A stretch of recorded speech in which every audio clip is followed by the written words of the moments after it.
Okay, would you all be mad if I just said screw it and start the stream right away? Because I don't think anyone would really be mad at that.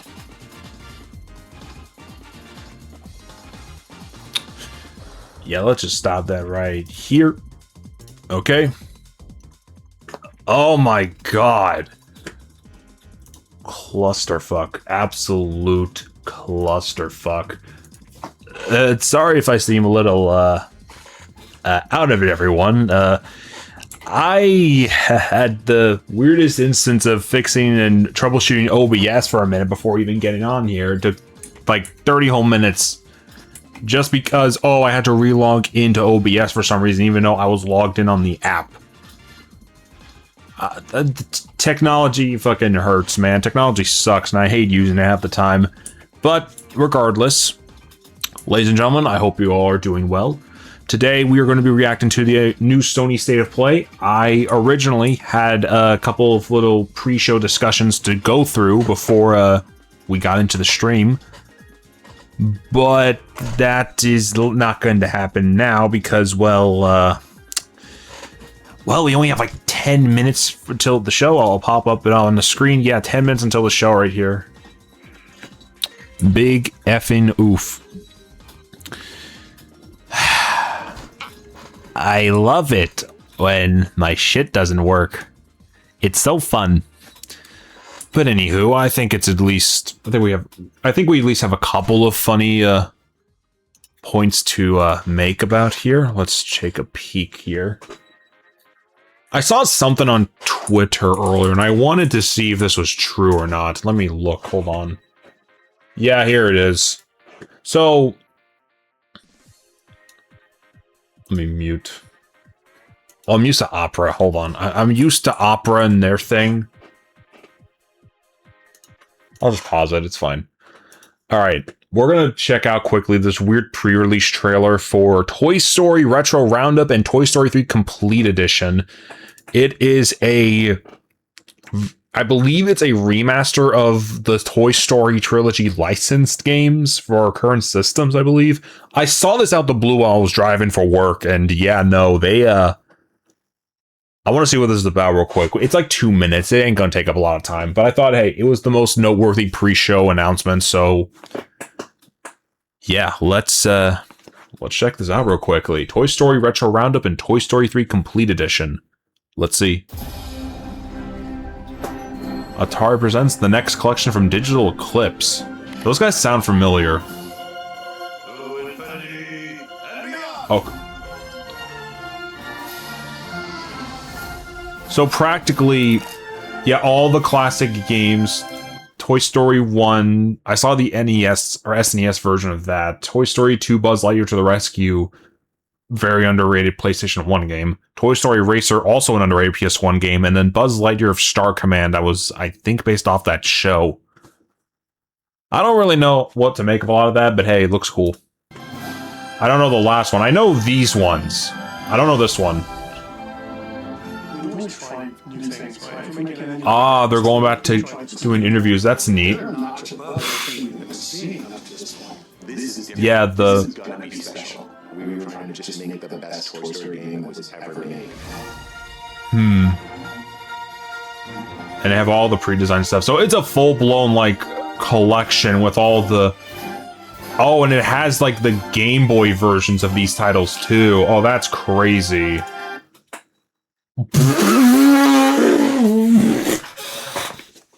I'm sorry. I paused the second a Bug's Life slid in there. What do you mean a Bug's Life is in this too? That's so fucking random. What do you mean? And that's not all. Alright, so a remaster of an Xbox 360 game. I mean, this would have looked good regardless. This looks good. It looked good then. It's gonna look good now. The acclaimed game returns. So I assume they're both separate, like, packages. Retro Roundup and this are like two separate things. Relive the classic movie in story mode.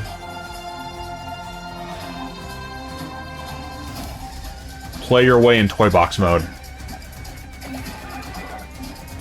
Okay, but question, are they going to be doing other versions of Toy Story 3 as well? Because I believe there was like a very weird but somewhat memorable like DS version of it. I don't know if that's going to be part of that as well, but that'd be neat if it were. Pre-order now, October 15th. So digitally, they're both packages, and combined, they're one. Okay. That's cool.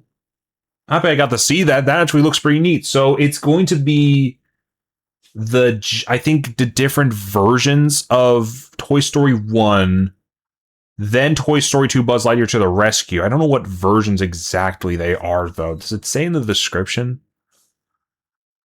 No, it just says all that and just says, oh, by the way, you can play A Bug's Life on this thing as well. Oh, Jesus, the fucking...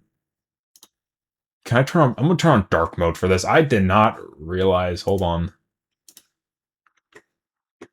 Yeah, dark mode, because, yeah, no, that was not... Shit was blinding. I don't even know if you guys can see it really better here, but, yeah, no, it says as well as Bug's Life. Sorry, I did not mean to flashbang everyone earlier. That just sort of happened. Oh, and there's a Star Fox overview trailer thing, too, which looks nice. We'll see how that goes. Checking... We'll see how that goes. Okay. I heard. Okay. Just want to be sure we were good on this front. Okay. Let's hop into this, though. I don't think there's, like, a lot of other trailers, though, to look at right now. Huh. Did not mean to incite Inception, but sure. But yeah, there's talks of there being something Rayman related and then a Sonic related announcement of some sort. Most likely remasters of old stuff. I'll take a win for Sonic in any day of the week, no doubt, but I don't know, we'll see. But I think I said it on Twitter when it came down to the Sonic thing. If it is going to be like a new game and they show a new model, I hope it looks like the SA1 model more, because that one honestly was just like a very perfect version of Sonic in my book. And then this Rayman Legends remaster or remake, whatever they're calling it, I'm very weirded out by the premise of it. I hope they prove me wrong. Like, my hope is that with whatever the Rayman Legends thing is, it's going to be more or less a... I want to say I'm hoping that it's more or less like... They make it more like Rayman 2 and 3. And so it's more of a reimagining instead of a remake, but I'm not sure. I'm really not sure. Ugh, excuse me, sinuses. Apologies, everyone. If I sneeze at all during the stream, I apologize. It's not me being sick. It's sinuses draining and stuff. It's gonna be like that. It's summertime. It's gonna be a little bit like that. But let's see. Quick thoughts, I guess, before we start. I mean, I'm interested to see if there's anything cool. I hope we get a really good look at Wolverine. If there's anything new announced, which I really don't know if there's going to be, it's an hour-long presentation, so they might. And it's the big summer state of play, so they might share something new for next year. But at best, I feel like we might get a gameplay look at Intergalactic the Heretic Prophet. But other than that, I'm not the most sure about new stuff. Some people were saying that we're going to get some new God of War title that was going to feel completely different from the rest of the series, but I don't know about that one, Chief. I'll hold out my optimism for that. But if they do that, I think it'd be pretty cool if they did. Like the leak I saw, I think it looks cool. I think it sounds cool. We haven't seen anything of it, but the way it sounds, I could see it being kind of cool. Like a little Devil May Cry style hack and slash starring Faye, and we get a bit more prequel elements relating to her. I think that makes sense for this game. Let me see. In terms of other stuff, I don't think they're going to announce another Insomniac game at this event. They're still trying to get Wolverine out the door. They're probably going to wait till afterwards before making any sort of announcement on if they're making like Venom or a new Ratchet and Clank or another Spider-Man game. Like, that's going to be a bit, I feel. I don't think they're going to jump the gun and announce it at this presentation. But yeah, let's see.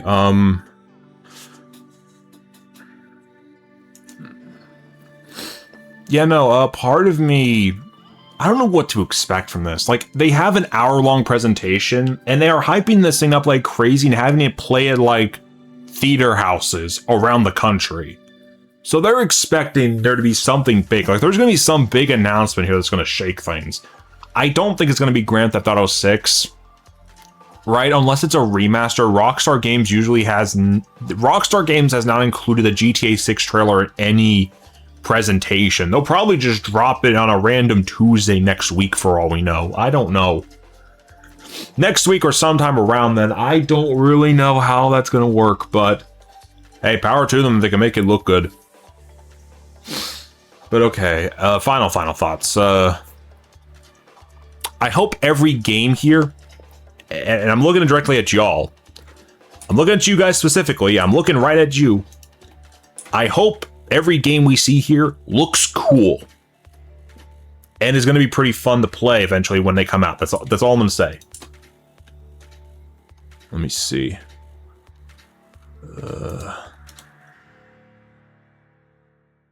All right, let's lock this down. Okay, we're in it.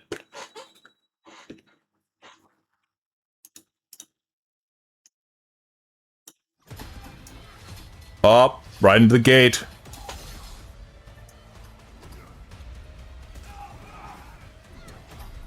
Yo, okay, we're right in with Wolverine. Let's get it.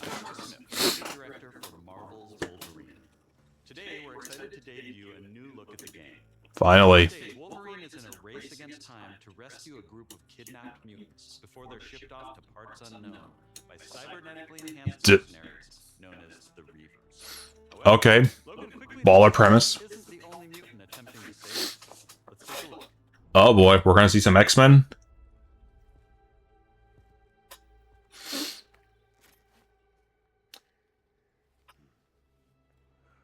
Let's see if we can find the one that got away. I'm gonna turn up the volume on this. It's low as hell. Might be early.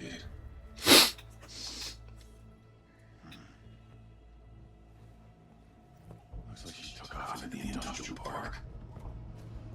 It's a she. Okay. So what we're gonna see? Probably Mystique or something. Oh.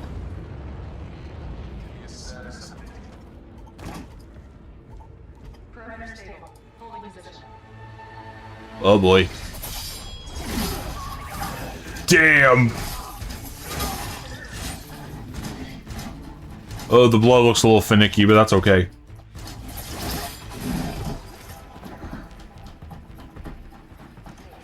I'm not expecting some adult-only rated blood physics, but this is gonna be close to final gameplay too, I imagine. So it's gonna look like pretty close to it. We'll see. Damn! Logan, baby! Holy shit! Bro threw him off the roof and lunged at him just to impale him into the ground. Damn, that suit... Bro is covered in blood. I don't like it disappearing like that, but hey, that makes sense, I guess. They don't want to look too bloody all the time, I guess, but oh my god, it's that... What was his name? I forgot what his name was. He's a little creature, though.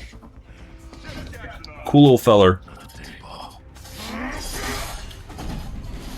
So I have a question. Is he working with the X-Men, or is this going to be like an X-Men origin situation where this is kind of like a prequel? Oh. Oh.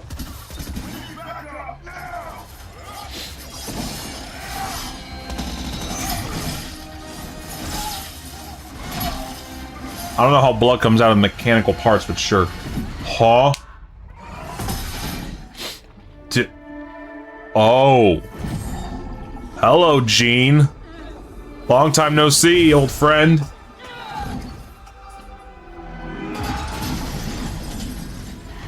Damn. Damn.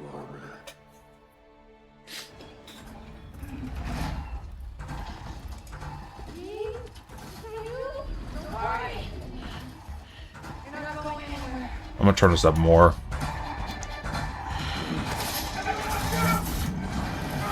Let's get it.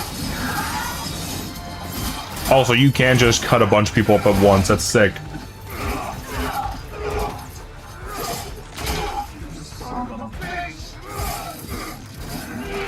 Okay, yeah, no, this looks cool. I will give credence. It is pretty cool looking.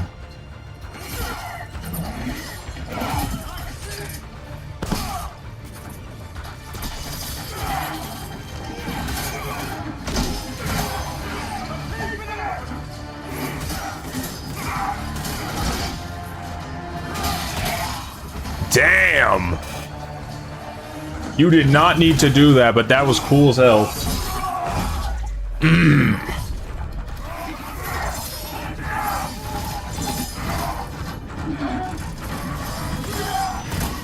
So wait, is this Berserker Rage, or is that something else? Because there's the meter up there.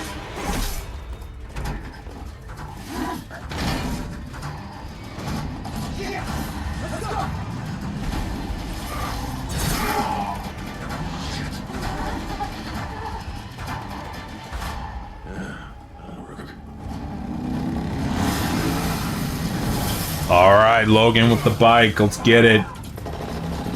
Oh, we get full playable segments with this thing. Oh, sick.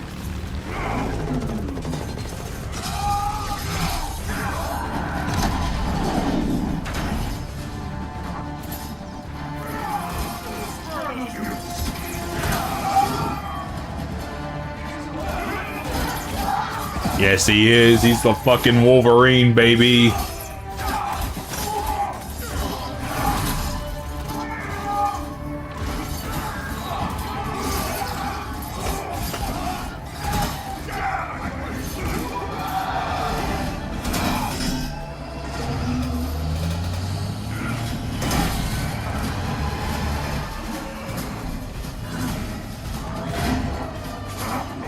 Big boy.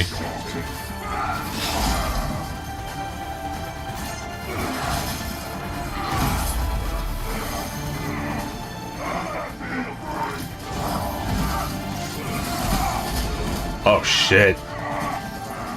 Damn, the blood on... Oh. Okay, no, wait, that's kind of cool. Wait.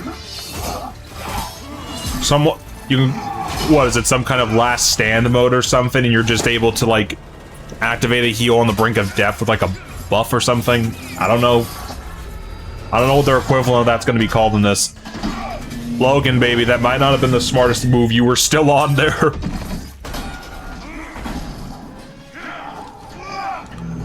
Oh, boy.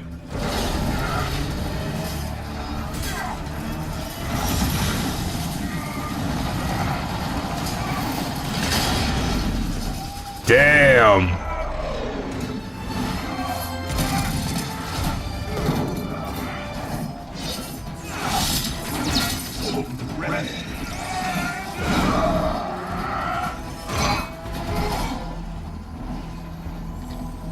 Dang. Taurus cost him all the hell. Let's get you guys out of here. Are you a superhero?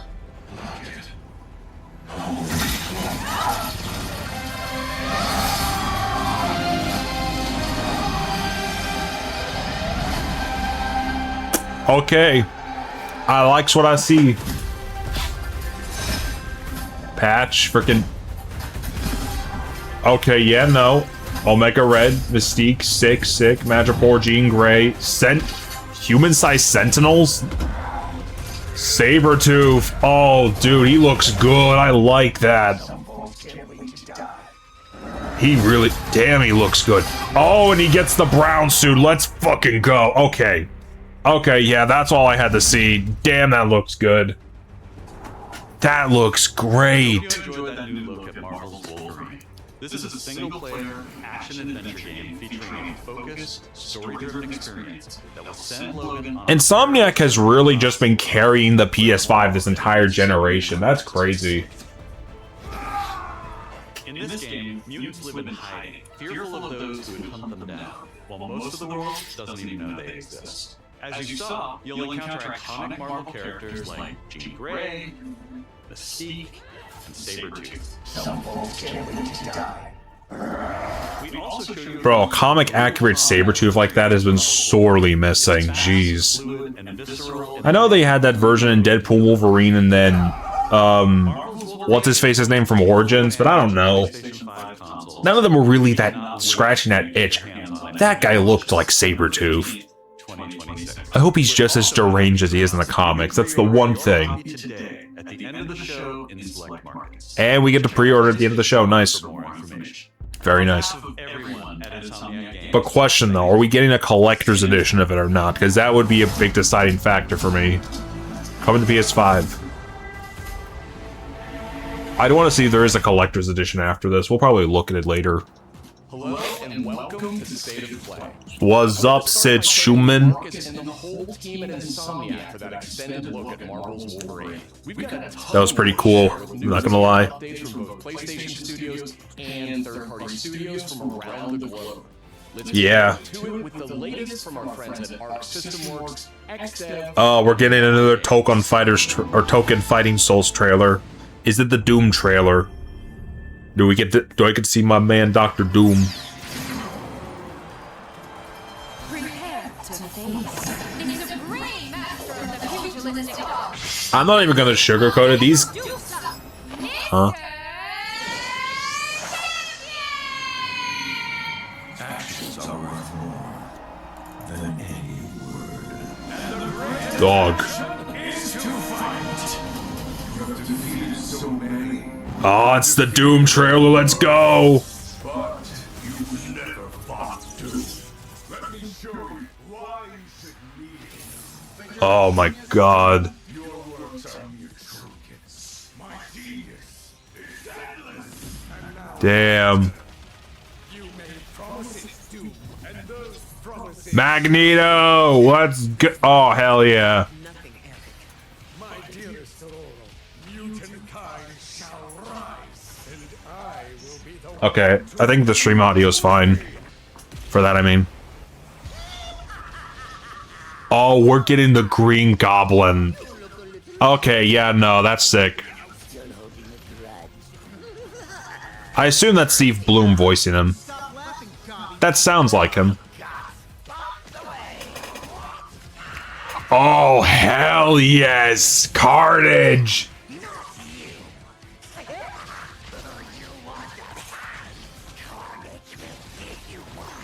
Okay, no, he sounds sadistic. That works. I'm surprised it took him this long to put Carnage in a game like this. Knights of Doom. That's the name of the team. Okay. Knights of Doom. Damn. Knights of Doom, destroy them. Feel my wrath. They really did just have Doom recruit Carnage, of all people. Oh, damn. That looks like some final box art material right there. One team left to assemble. Oh. I see much from Oh, is this the... the tree of tranquility. Yet, there are some outcomes. This looks like Rayman. Is this the Rayman Legends thing I heard about? Yeah, it's Rayman.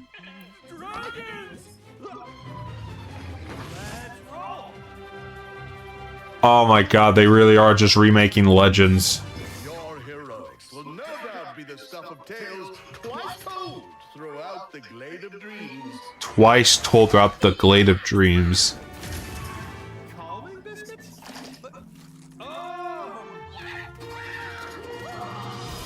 Oh, they gave him voice actors. What the hell? Okay, so they're giving a bit more of a, I guess, a cinematic flair with this. Like, oh, the back, like, there's some more dynamic stuff with the backgrounds now. I get, okay. Follow me, brave heroes. Oh, The Glade of Dreams is in grave danger. oh, hello.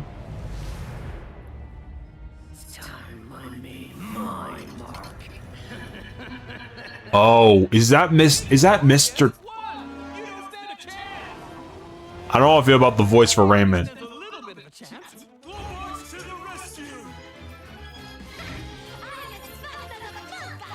She sounds fine. Rayman sounds a little weird, but I don't hate it.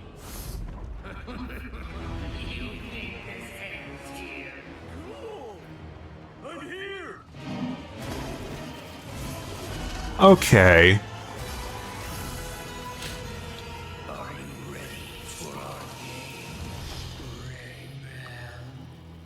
Rayman Legends Retold. October 1st. Okay. Alright. I don't think it looks bad. It's definitely different. You know, I'll have to see more of it to really understand the decision to do this, but I don't know, more cinematic feeling. And I guess riding dragons. It sounds cool, I guess. Bancho the Chef, what's this?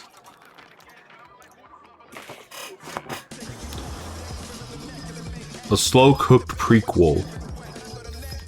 What, to Dave the Diver, I assume?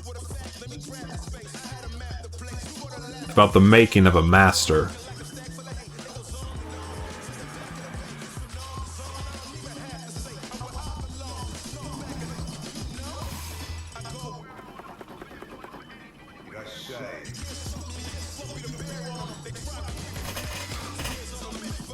I'm assuming this is a Dave the Diver prequel thing, just from the title and the opening shot, but...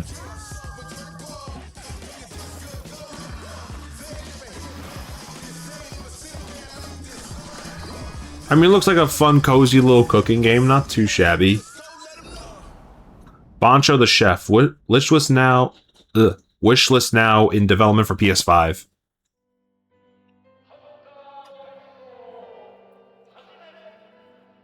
Alright, what's this? This looks kind of cool.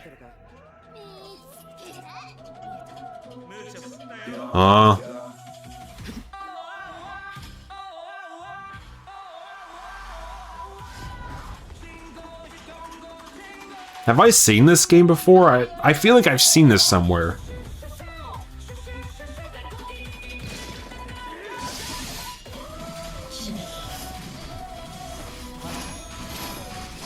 You are a yokai hunter. Okay. Hunt the unseen.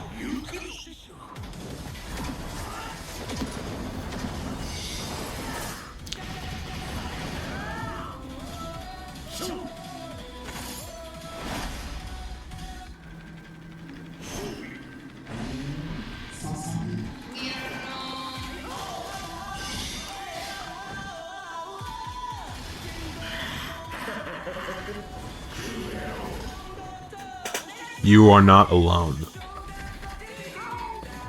Okay, so this is a multiplayer, up to 3-player co-op. Interesting. Oh.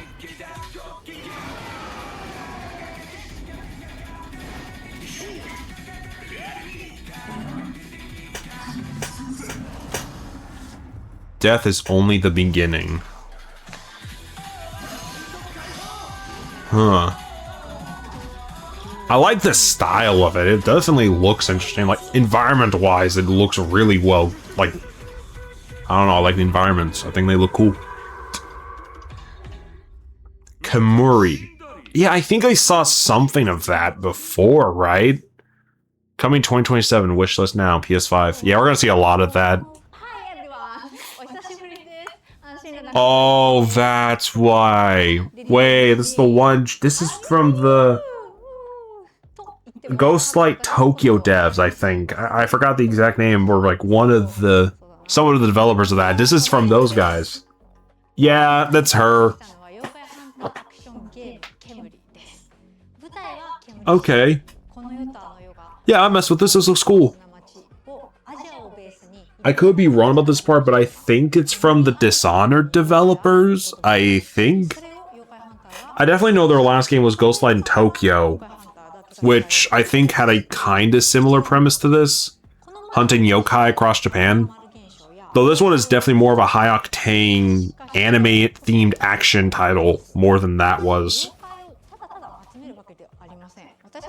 A lot of squash and stretch animation I'm seeing, damn. そして憑依した妖怪のパワーを使って憑依アパレルというかっこいいアパレルをまとって So, okay, so you use the power of yokai to hunt weaker but more annoying yokai. I see, understood. ハンターは種類が3つあります。 There are 3 types of hunters. The katana hunter is the first one.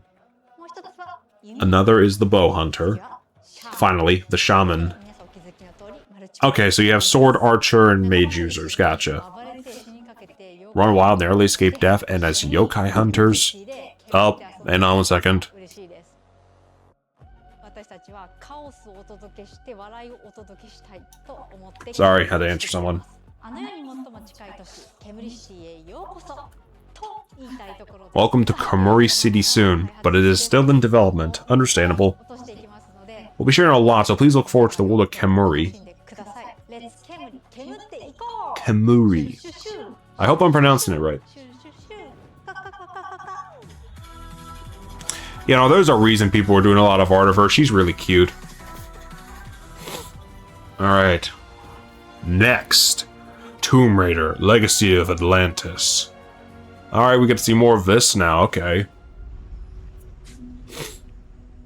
The remake of the original Tomb Raider. Hard woman to track down.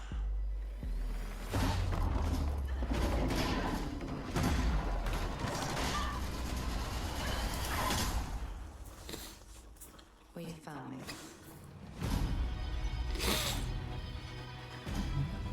Flying Wild Hog. They're doing a lot to, like, revive the Tomb Raider IP. They're remaking the first game. They're giving us a new sequel. They're doing that Amazon show with Sophie Turner, I think, as Laura. They're really pushing this franchise forward now. And at least on the game front, I think it looks really good. They haven't really done anything... Oh, actually, no, it's a lie. I don't think they've released anything proper for the show besides that, There's a reason I can only trust you with this. costume test fit, but game-wise, yeah, no, this looks good. Oh, yes, the dinosaurs. God, did I miss the dinosaurs. Damn!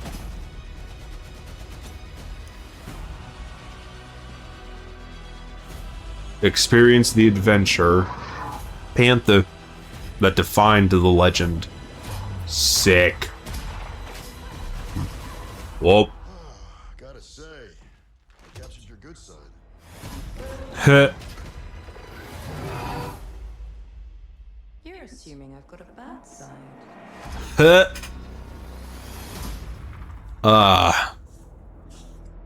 February 12th, 2027. Interesting. Get the Survivor outfit if you pre-order one of those editions, including the Collector's Edition. We're gonna have to look at a lot of this stuff after the show happens, because damn. Okay, what's Anna Puron working on? What was your favorite from today? I liked the asshole. Dinosaur. What did you like about it? He's big and loud. Oh, that's creepy. Oh, I think my favorite is the Diplodocus. Oh. Oh no, are we gonna be a... Oh no. I can already see what's going on here. Are we playing as a kid going through a dinosaur park at night? Oh.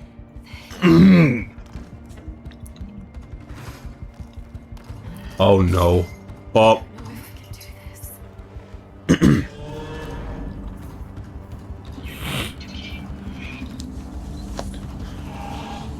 Oh, nah.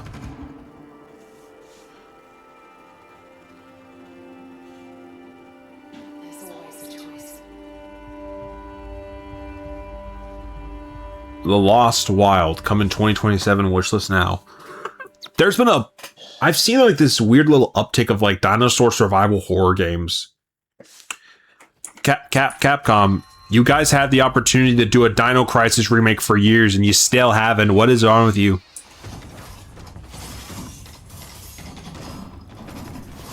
Alright, what was this one? Yeah, the man fighting these dudes off holding the baby. What was this one? I forgot the name of it, but it's that. I think I remember what the game is. Also, damn, bro just threw shop. Crazy.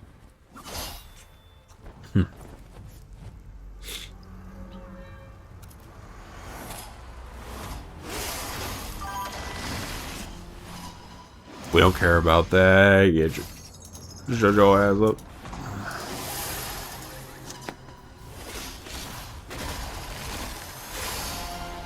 Phantom Blade Zero. That's what this was. Okay. Full trailer and pre-order launch summer 2026. Gameplay and story deep dive coming late 2026 in a state of play. Okay. First showed us Phantom Blade Zero passing at a hotel, and we knew immediately that this game had incredible potential. Yeah. Look forward to more Care to elaborate on that? gameplay and story deep dive coming later this summer. So there's going to be a separate state of play for it then. Interesting. Let's head over to the sandworm-infested sands of Arrakis in Dune Awakening. Oh yeah, this game. Survival RPG. You can fully immerse yourself in the world of Dune. This was in early access on PC, right? With mystery and intrigue, featuring many of the characters from the books and movies. Find the Fremen, wake the sleeper. Yeah, this thing's definitely tied to the newer movies. You will explore the vast open world of Arrakis and learn to survive and thrive by unlocking the secrets of the Fremen. The secrets of the Fremen. You'll discover new technologies, craft gadgets and weaponry, and build a base of Yeah, this is like a an MMO kind of thing, right? I could be wrong, but I think it's supposed to be a like a massive multiplayer online title. To brutal hand-to-hand combat. In Dune Awakening, you can choose to play with your friends. Or Yeah, there it is. brand new single-player mode arriving with the PlayStation release. Brand new single player mode. Build and expand the base of operations. Interesting. So they're adding a single player element to it now. Probably meaning it's leaving early access, right? September 2026. You can't see the September part because my big ass head is blocking it. I have no shame over how big my head is. Yeah, I think we saw this too. Dynasty Warriors 3 Complete Edition. Complete Edition Remastered is a modern revival of the 2001 game that established the foundation of the series. Players can become one of over 40 officers and experience intense 1 versus 1,000 skirmishes across vast battlefields. I don't know if the Dynasty Warrior franchise is that popular. Like, I mean, in terms of like sales and whatnot. I know people know the franchise, but I'm curious to see if there's actually like maybe this would cause a growth in the fan base. Maybe I'm not sure. Dynasty Warriors 3 Complete Edition Remastered. Maybe, maybe not. We'll see. Pre-orders start today. October's when we're getting it. Interesting. Huh? What are you? The award-winning studio behind the Ori series comes a bold Oh. for action RPGs. What? Wait, Ori and the Will of the Wisps devs are... Oh, wait. Did they show this off already? They might have. Step into a living hand-painted world you can explore alone. I don't think I remember this. I mean, I think I do, but I think it just slipped my mind. It evolves even when you're offline. Huh. The highly anticipated full 1.0 release expands everything. A massive world. No rest for the wicked. Progression system. I might try this. I'm not sure, but we'll see. Including Endgame, all with full crossplay and cross-save. No Rest for the Wicked launches on PS5 this October. Interesting. It is available to wishlist now. Very interesting. Up next, Wonder if people enjoyed it in early access. for an update on Onimusha, Way of the Sword. Oh. Okay, Capcom, what do you got for us? A beast isn't far from an Oni, you know. You do well to follow his example. I thought you'd see the appeal, Musa. Capcom is definitely indulging more in the remakes now that the Resident Evil remake trilogy, I guess, did so well. That castle on the mountain. I don't know. What did they say? If this was a remake, a reimagining, or a sequel? Like, hold on. No ordinary gamer can move like designed to welcome visitors. The castle's owner must be terribly cautious. Ugh, big dude, Jesus.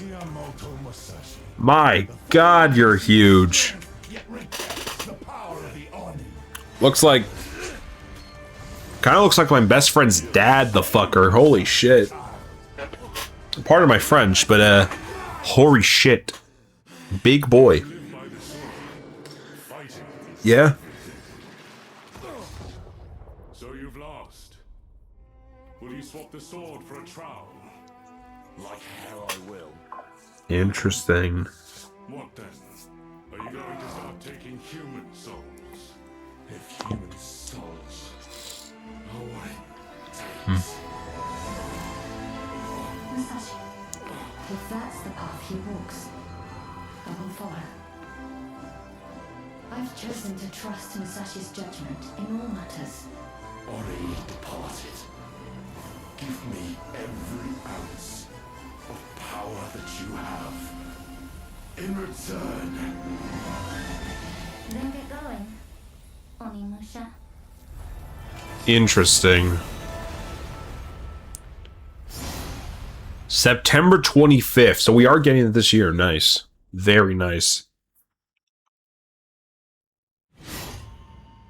Pre-order bonus with the Sealed Curse and Lion Dog Charm. We All right. can't wait to get our hands on Onimusha Way of the Sword this September.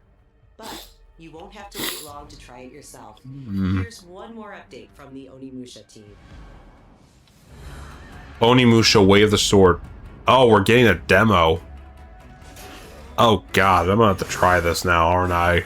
Shit.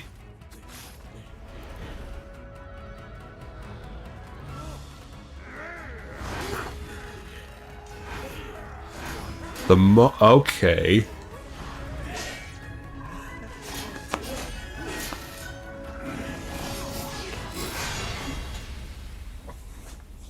Okay, cool.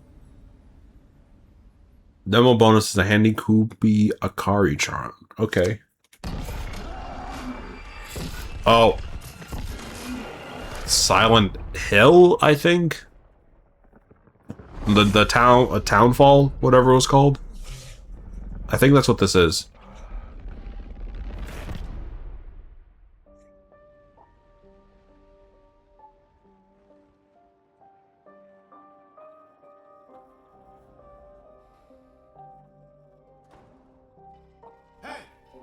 Who's there? This game looks absolutely stunning though, jeez. I'll admit I wasn't the most interested in Silent Hill F. I can't say the same thing about Townfall. This one looks really interesting. Something doesn't feel right. Maybe it was just a setting thing or something else, but like, dude, this just looks... This looks, I guess, more visually interesting or distinct. I don't know the right word for it, but... Zoe? I'm sorry, Zoe? Oh boy. What are you doing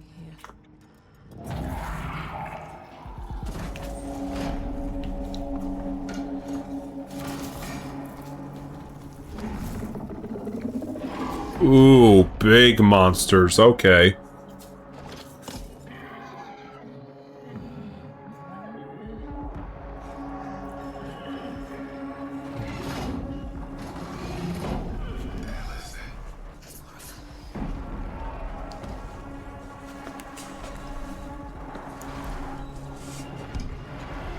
Oh, what the hell?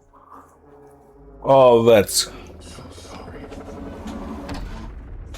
From the truth behind the fear the truth behind the static. Oh. September 24th, dang. The target is the front gate of the capital of our homeland. Huh? Federation of Central Asia. We will storm the sea and take the capital back from our enemy. Okay. Ace Combat, I assume, right? Alright, hang on one sec. The people left behind back on the continent need something to hold on to. Some sort of symbol that inspires hope. We will be in visual range of the land battleship soon.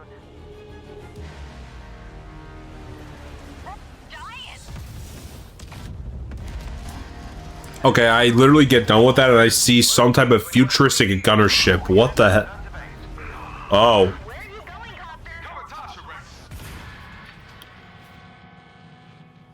Interesting. Thief comes in. The legendary savior.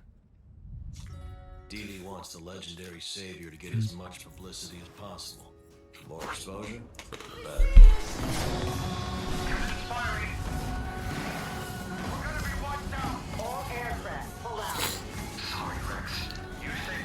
I didn't see much of the story for the Ace Combat games. Is this like more of a...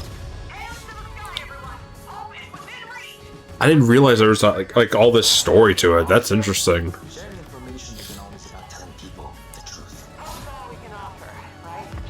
You can't handle the truth.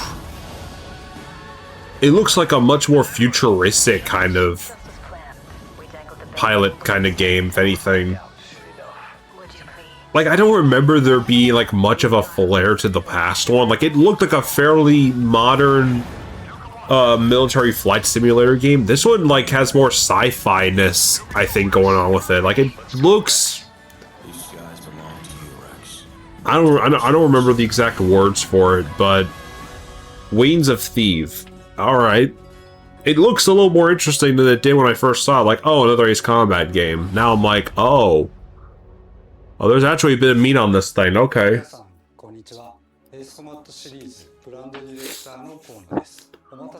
I'm glad to finally be able to share this news. The release date for Ace Combat Wings of Thief is October 2nd. There's a lot of stuff coming out early October, huh? Jesus. Early access starting September 29th, okay.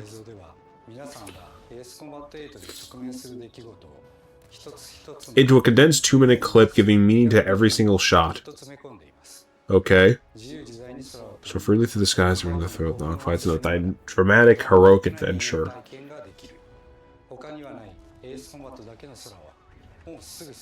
Yeah, okay. There's one more thing I'd like to share. Please take a look at this video. A Top Gun crossover. Did you know there are 3 kinds of aces? Huh? Zero the Blecken War? What the hell? This time, Ace Combat Wings of Thief will include a port of Ace Combat Zero the Blecken War as a pre-order bonus for the digital version. Interesting.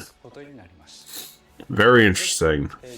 We hope you'll enjoy the world of Strangrelia, which shares the same universe as... Oh, so this is a sequel to an older game. Okay.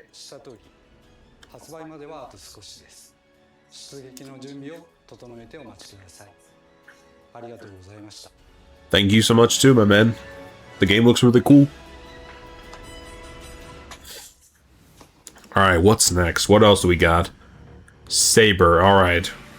What, oh.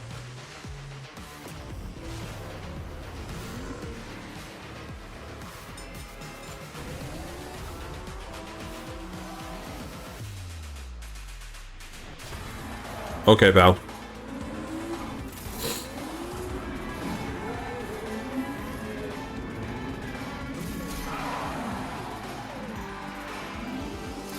Okay, I'm seeing cars, but I'm not understanding the... That one looks kind of cool, I'll admit. What is the play here? I'm confused. Is it just cool, like, fucking Fast and the Furious the game or some shit? Like, bro?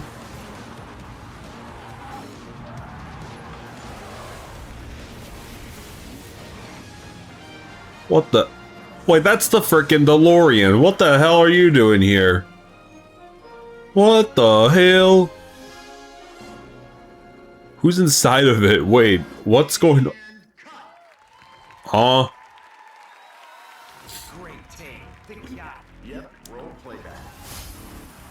Stuntmen Hollywood. Oh. Oh. Okay, so it's... you're the stud guy making the... Oh, I see. Okay, that looks interesting. Mudfish Powerhouse. Okay, what's this? Nasty injuries. It's like a beast tore him apart. A beast? Out here? Are you drunk or something? Do him up and show him out. But he's still weak, so be careful. What the... Oh.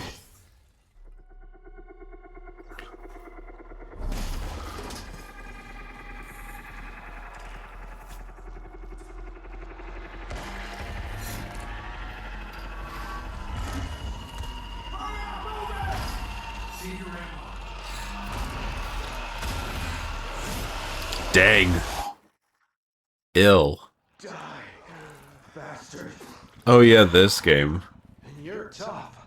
Surprisingly lively for someone who just came out of a coma. If you want to survive, you gotta hustle. Like, graphically, this looks really good. You fell from the moon.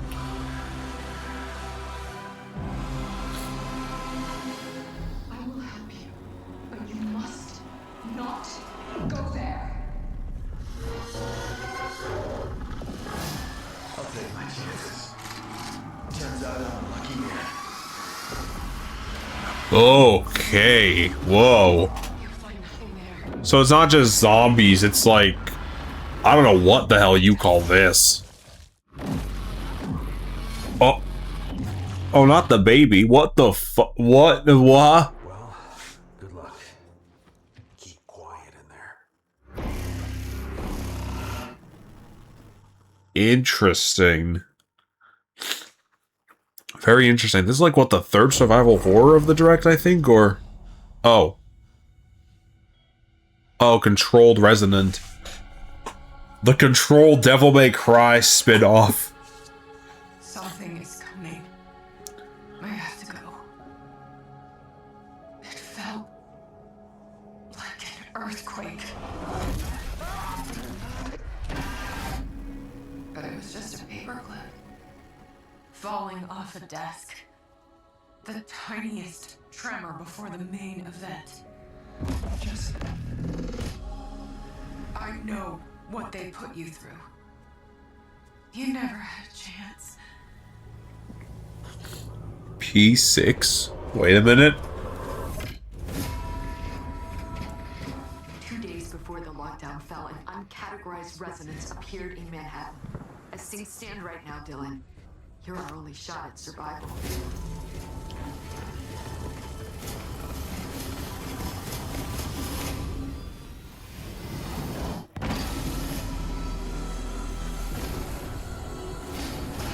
You are not FBC.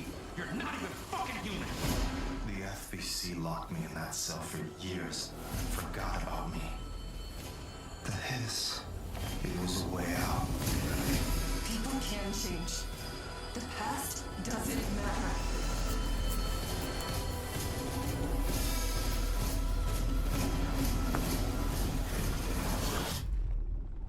Who are you today? You know, this game still looks really awesome. His corruption, okay. We're gonna have a lot of fun together.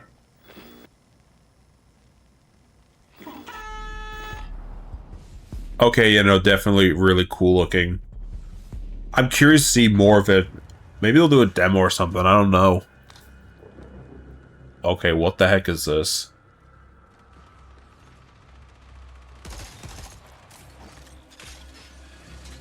Huh? I confused.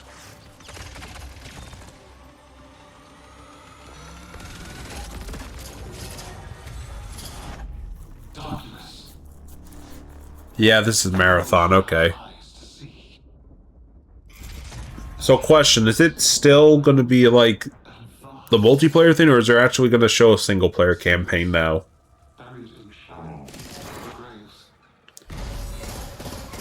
The stuff they're showing reminds me of like a single player campaign or something for it, which I think would really help it, honestly.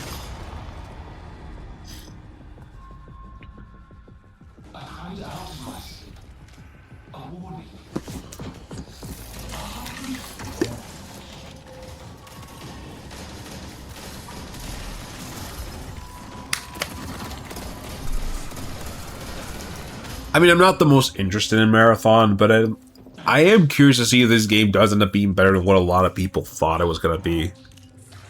Because there was a good amount of hate for the game going around for a bit, mostly because of, like, stolen art assets. Happy to see they got all that worked out. Hell, maybe they'll, maybe there's going to be a bit more to the game than just being an extraction shooter now. At least I think it's an extraction shooter. I heard it's an extraction shooter, so I'm not too sure. Do you crave endless life? Good question.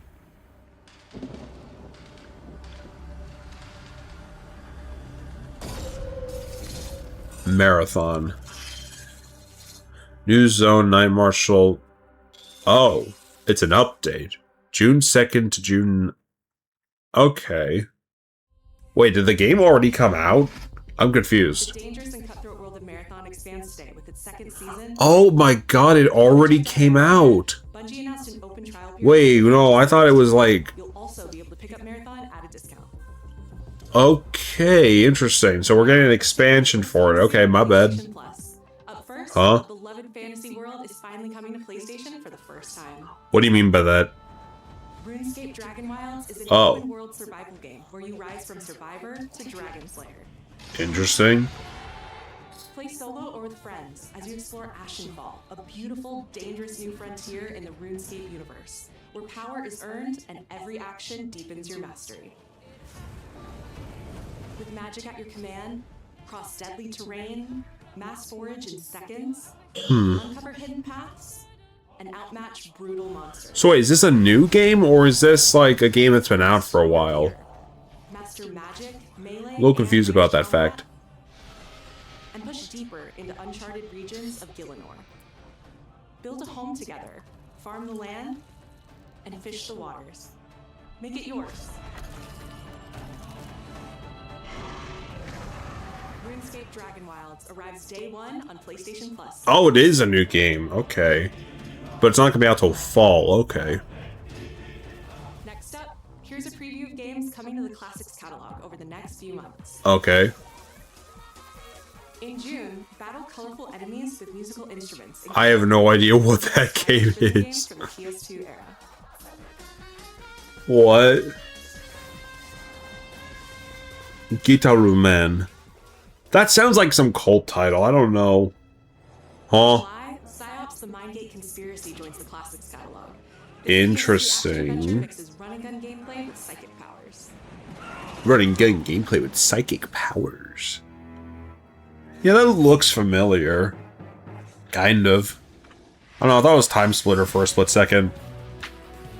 Okay, wait, what's this? Onimusha Dawn of Dreams, a Capcom classic from 2006. Oh, another Onimusha. Okay, neat. Dang.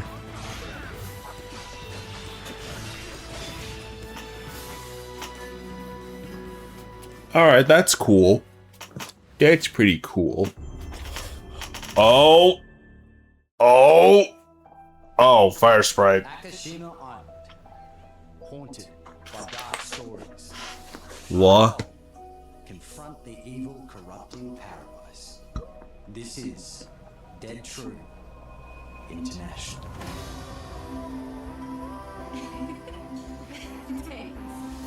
Alright, I'm a little confused. What is this? Come on, let's get a photo together. I'm getting mad Uncharted vibes from this, but I don't want to say because it doesn't. Besides the premise, I don't know. Who's the buff idiot? Does no one know this guy? This is how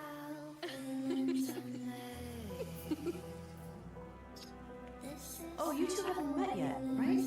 Sebastian, how about looking out for you? Rolling whenever you're ready. This facility has been shut down for decades. Uninvestigated, untold, until now.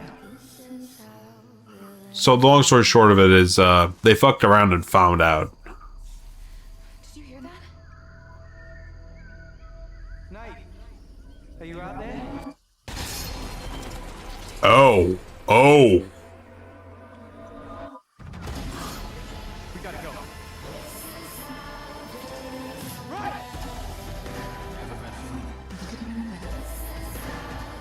We could tell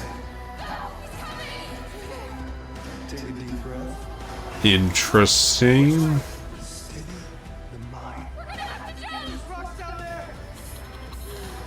Okay, I see. Okay, that makes much more sense what this is. Ooh, okay. Can you do what needs to be done? What? Wait, hold the fuck up. What? What? I beg your finest fucking pardon. Creative Director at Firesprite Games, and I hope you enjoyed the first look at our brand new installment of Until Dawn. Wait, no, wait, hang on a second. I'm confused now, because, like, wasn't Until Dawn done by a different developer? Face-to-face with real horrors for the very first time. So now instead of an old school slasher film set in the wintry mountains, they got more of it's a bit different now. Okay, This very soon, ahead of release in 2027. that's okay. No, that's really that actually took me by surprise. I'll be honest. I didn't think they were going to do Until Dawn 2. Huh? What? Brand new title debuting with more than 20 minutes of uninterrupted gameplay. Huh? Turn up the volume, sit back, and enjoy. I'm turning this shit up. What are you talking about?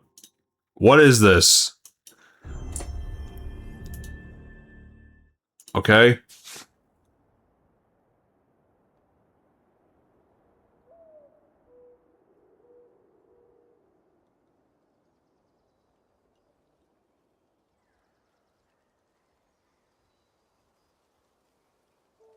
Sony Interactive Entertainment presents. Okay. What are we getting here?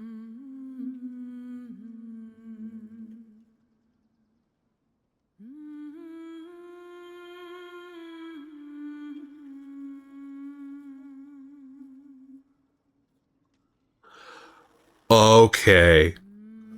Okay, so the leaks were right, I think. This is God of War. I think. Mostly. Sort of.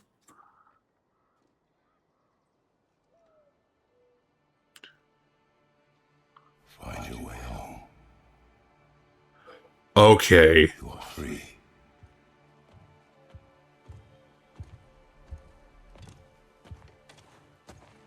Huh?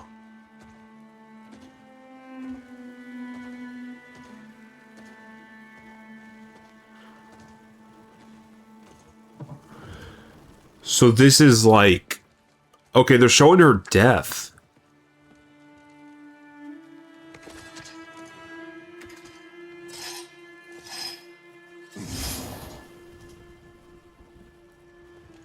His model looks slightly different too now. He has more of a furrowed brow to him.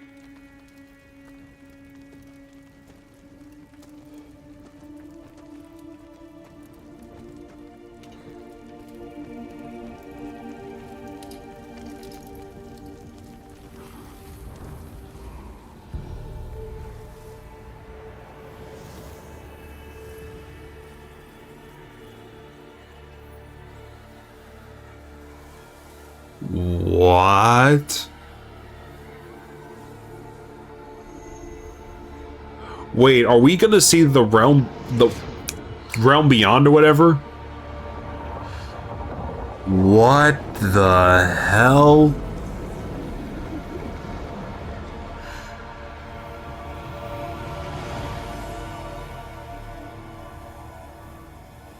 Huh?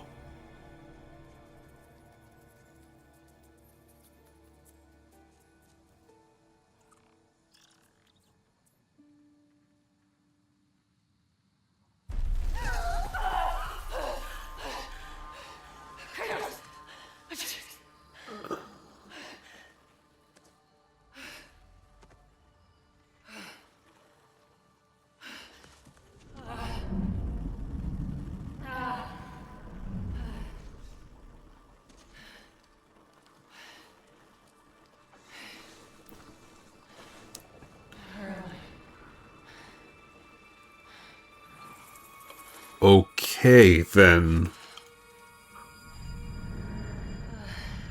The game looks stunning. I'm not going to sugarcoat that. This game looks absolutely stunning. Oh, what the? Oh, what? Oh. Aw, a creature. Hello.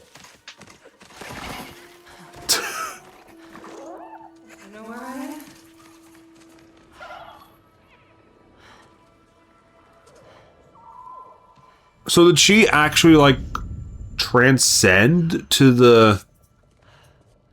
What do they call it? The one place that, Athena went after she died in God of War 2. What was it called? The Realm Beyond or something like that? Is this where she's at? I didn't get to say goodbye. Oh, she trying to get back to them? Is that what the plot is? I'm trying to brainstorm what exactly they're going for with this. Interesting. So there's more like, it kind of looks a bit like 2018 and Ragnarok, but it's playing a little different. Like there's a jump button. And there's like other subtler things. Oh.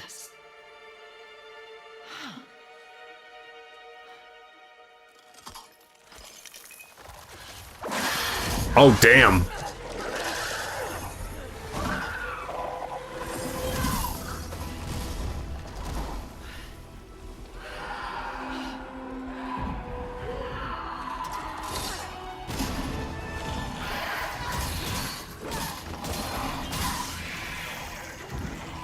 Interesting.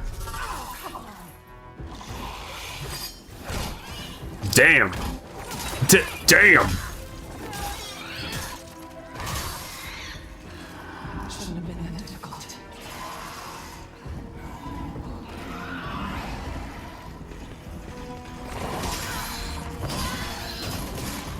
I don't know about this being more Devil May Cry like. Like I'm seeing like quicker combos and whatnot, but I don't know.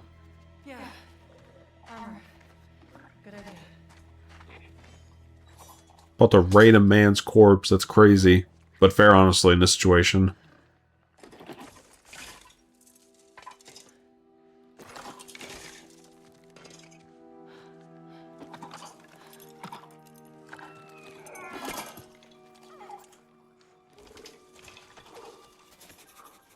We're getting 20 minutes uninterrupted gameplay of this, okay.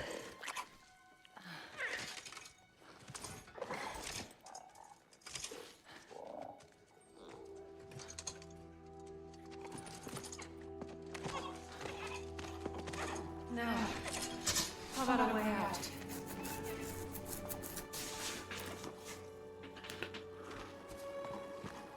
So this is actively going to follow up on like her ashes being spread essentially, or not even that, just like her like I don't even know what to say.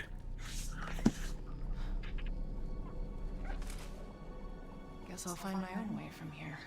It's such a different vibe too, like I don't know if I'd say this is Nordic. I don't think this is a Nordic set game. This looks like something else entirely. There's dedicated discussion channels that would probably do a better analysis than I do, but I don't know. If there's another mask, the path isn't safe. Another mask, the path isn't safe.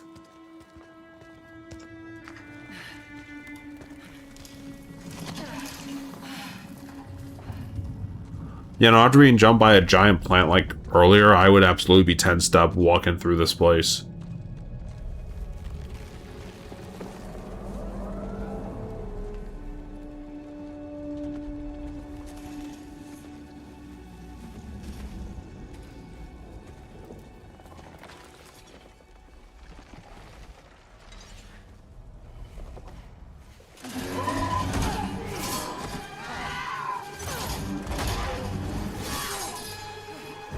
Oh, damn. Damn.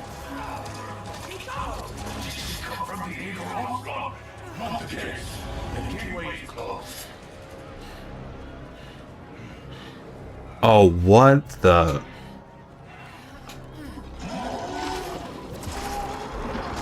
I don't even know what mythology this is at this point.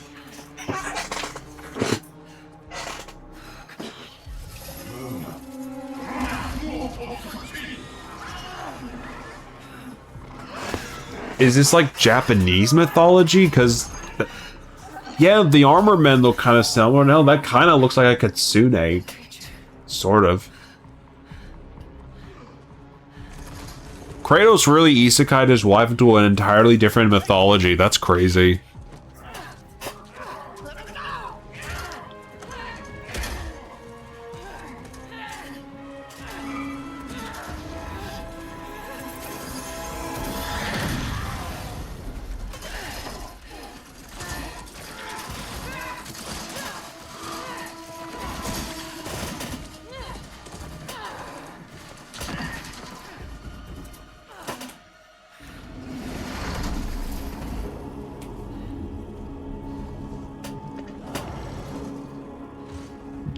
Okay, you know, it's definitely some sort of Asian mythology. Like, Jesus, that looks like a fucking Oni. A really cool as hell Oni.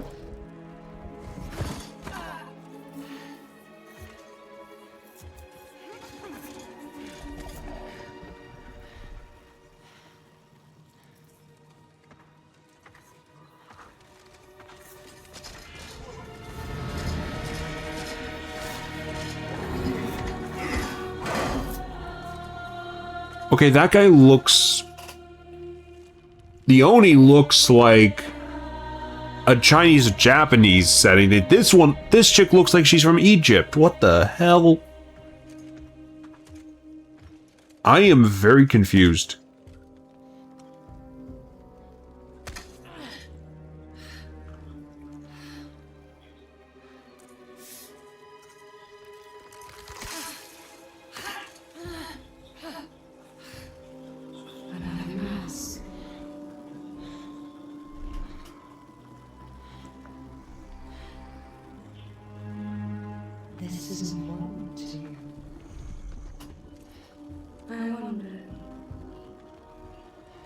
Do you think this could set you free?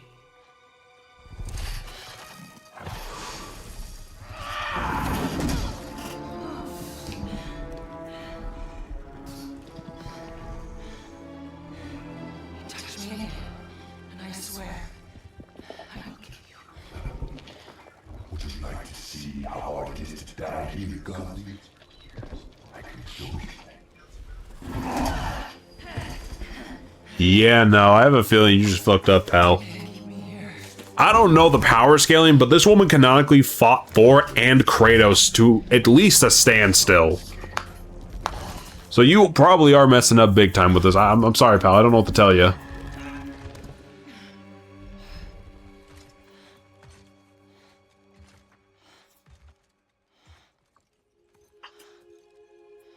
Resisting the truth will only make this more painful. Oh, what the?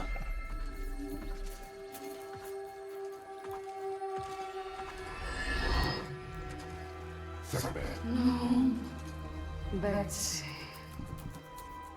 I'll handle that problem. You deal with our new pet. New pet is crazy. Also, genuinely fucked up and evil gods. What the hell?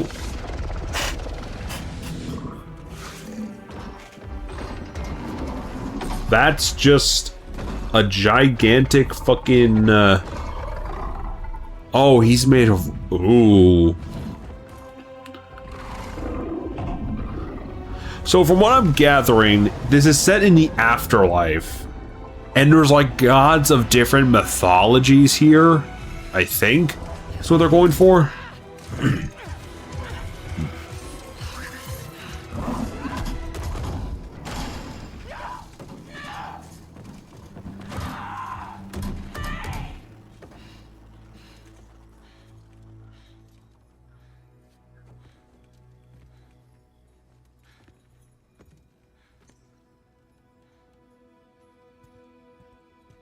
Okay.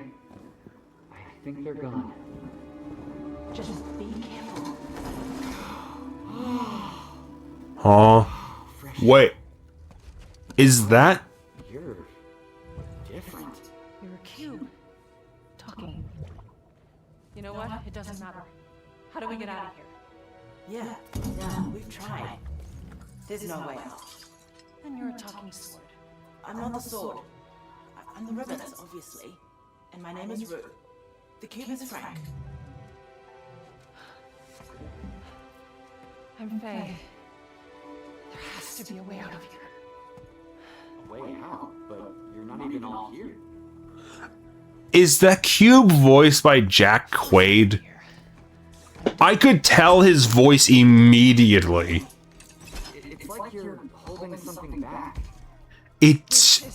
That sounds like fucking Jack Quaid, dude. That sounds too much like him to me. Oh. Where are we anyway? Afterlife of the gods? I call it the everyone. Everyone? Afterlife of the gods. Great. So, what's the plan, boss? Not your boss, Frank. That cat. That's why you're trapped. Yeah. Wait, you made that big explosion happen, right? Could you do that again? My magic's wrong here. I feel wrong here. You want out, right? I think we all want that. We definitely do. Faye, you need to accept it. All of it. You're dead. How? How do I accept that? Simple. Focus. You're here. Be here.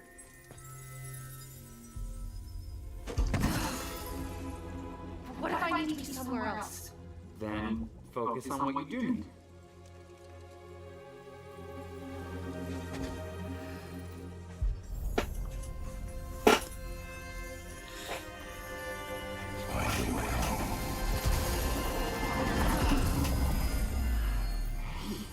That's it. What were you thinking of? Her mans. Okay, we'll take it. Now let's get out of here. This is gonna be so weird, them doing this. Like, it's gonna basically span the first and second Norse game is what I'm kind of thinking of.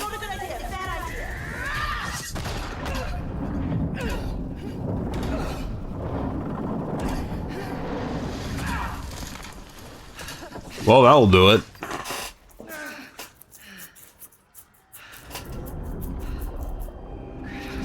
Huh?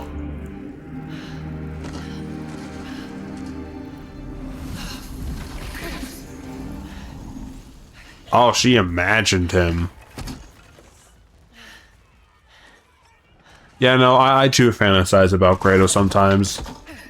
He's so cool.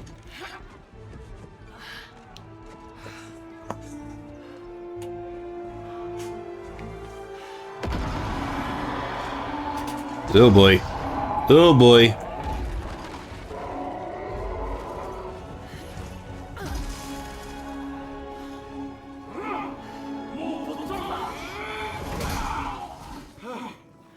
Rue? I think you should give her the sword.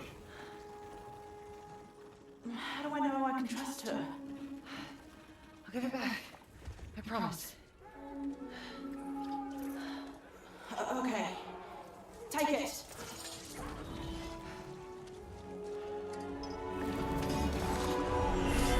Cool, badass sword obtained.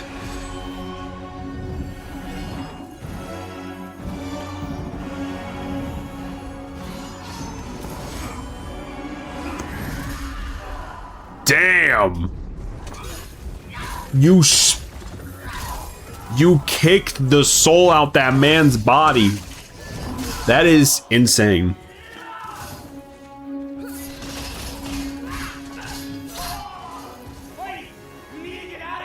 Not until I get you out. I don't need help. Here we go. Coming up behind. You kind of do, but I had to break it to you. Oh shit. The cube Quaid is throwing hands. Damn! Damn! Okay, you know, no, just dismembering these guys like that. Oh my god.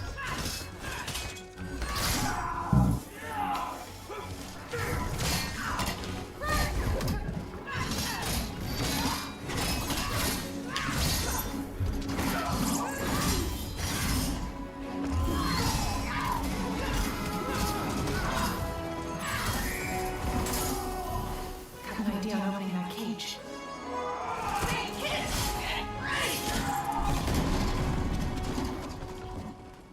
Come on! No! I got a promise to keep. Fine, but lady, that sword is more than you think it is.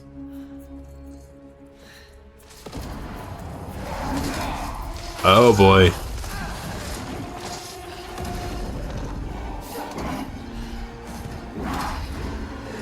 Already? I will kill you. Don't say promises you can't keep, God.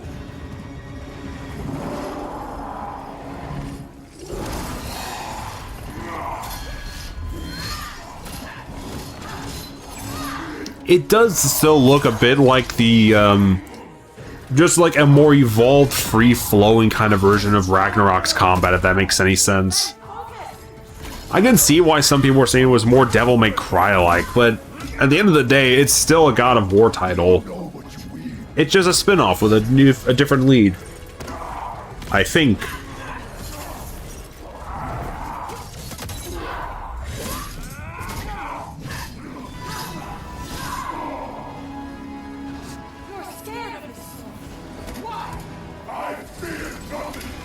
Oh, they're gonna say some freaky shit about that sword, huh?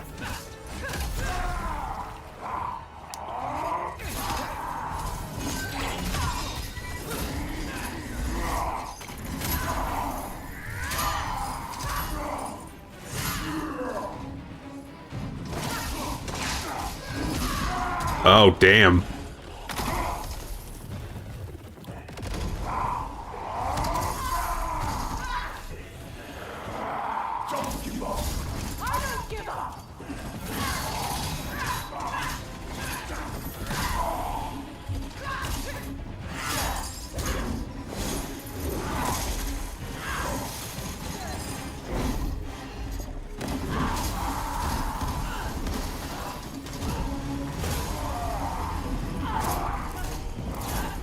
Damn. Damn, this Oni's putting you through the Rainer Fey. Get up.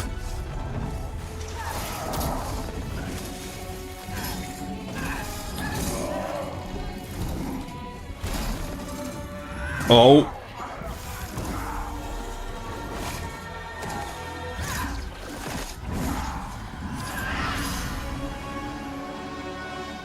Okay. God of War Laufey. Okay. Oh, that key art looks beautiful. God of War Laufey coming to PS5. That is certainly a way to end this. Okay, so... interesting. Ugh.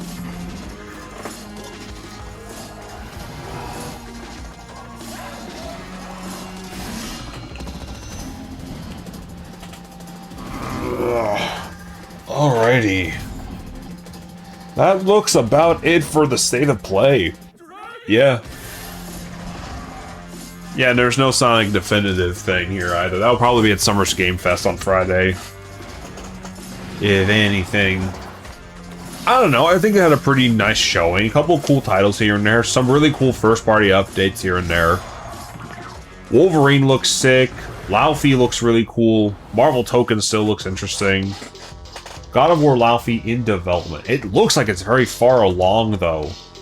Like, that's assumedly the first 20 minutes of the game, right? So, yeah, it's probably at least a good ways along. Very interesting. Alright, and there we go. That's the Sony State of Play for June 2nd, 2026. Huh? The screen cut out differently than I think it should.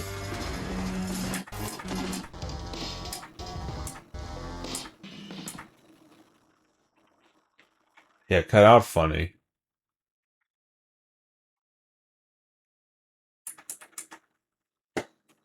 I mean, I'm thinking that's the end, right? There's not really much left to, Yeah, God of War. Okay, let me, oh, that's the Japanese one. That's fine. Oh, we got trailers and stuff to look at. Okay, interesting. I'm positive Jack Quaid's in this cast. I'm fairly positive that was Jack Quaid as the fucking Cube. What do they call him? What was it? Frank, I think? Frank the Cube? I'm calling him Cube Quaid. Cube Quaid, just because. Alright, I'm gonna watch, let's see, I'm gonna pick a couple of these to watch again. Wolverine looks sick as hell. I don't know about y'all. But Wolverine looking pretty good. I'm probably gonna buy that. Play it day one, why not? It looks like it's gonna be a good time. No Rest for the Wicked. I didn't know that was being done by the Ori devs. Either I heard that a long time ago or I forgot, but I don't know. No Rest for the Wicked. That definitely looks interesting. Ace Combat 8 looks neat. Silent Hill Townfall looks more and more interesting the more I'm looking at it. Ill looks very interesting. There's a lot of survival horror games in this presentation, I'm realizing, right? Lost Wilds. This one right here with the dinosaurs. Ill, and then Silent Hill down here. And freaking Until Dawn 2. Who developed the... Hold on. I need to look this up. Who developed the original Until Dawn? I thought it was like Quantum Dream or something, right? Supermassive Games. Yeah, and they were closed down. Discuss the sequel, which will be developed by Firesprite. Okay, interesting. So, yeah, Supermassive Games, I think they got shut down a while back, didn't they? Oh, wait, no, hold on. But development was taken over by Supermassive Games to release the PS4 exclusive. Hold on, I'm going to look up who these guys are. Oh, no, they're still making stuff, so they just didn't have a hand in the follow-up because of the PlayStation IP. I mean, the sequel looks interesting. It definitely has an interesting look to it. Okay, we're going to do the God of War stuff. I think, yeah, okay, we saw the gameplay reveal. The gameplay, honestly, it looks like more God of War.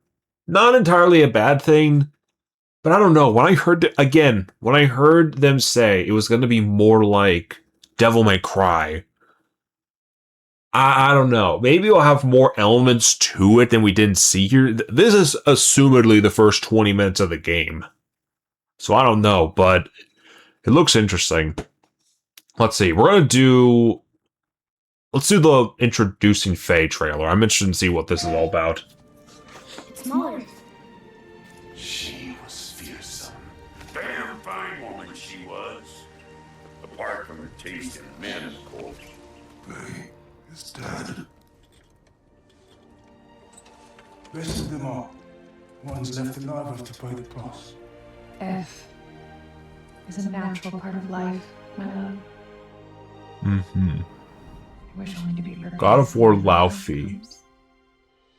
My name is Jimmy Myers. I'm the narrative director on God of War Laufey. My name is Elise Morgan, and I am the lead writer on God of War Laufey. My Interesting. first experience with God of War was playing 2018? I started my first God of War game with 2018 as well, and I actually joined the studio while they were working. Okay, it's a little okay. I got to see that team work on that game and see how Faye came to life, and it was such a large part of how we began to build this character in God of War Laufey. These stories have revolved around Faye in a lot of ways, but they're told through the lens of other people and what Faye meant to them. And even though we got to spend time with Faye a bit in Ragnarok, we didn't get to know her.